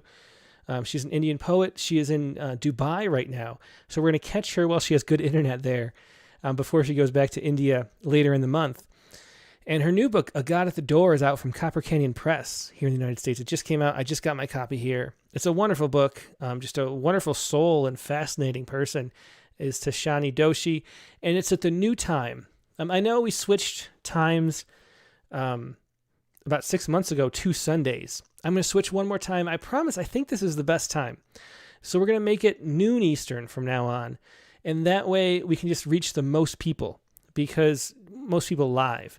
Because just looking at the time zones and the different, going over different times at different months and the different times we've had alternate times, you just have the most live viewers on the shows that are 9 a.m. for me here on the West Coast, because then it covers the whole... it covers Europe. People haven't gone to bed yet. And even in India, people haven't gone to bed yet. So you can have the most people live. It seems like the most convenient time. And I think it's going to be a good time that we're just going to stick with. So that is the new time, noon Eastern time, 9 a.m. Pacific. Sorry to switch it. Hopefully it's the last switch. But with Tishani Doshi. And, and the prompt. For the prompt for this episode coming up, Megan ran out of prompts, and I forgot to tell her, so I had to get one really quick myself. And in the book, what was it? The David Kirby book, The Knowledge, he mentions poets trying to coin words, which has made me think of a prompt right here. This is next week's prompt. Coin a word, then write a poem with your word as the title. So make up your own word, and then it can mean whatever you want it to mean. It's your own word, but coin a word, and then make that word the title of your poem. That's next week's prompt. And once again, next week's guest is going to be Tishani Doshi. Really looking forward to this episode, and I hope to see you then. In the meantime, hope you have a great week. Good night.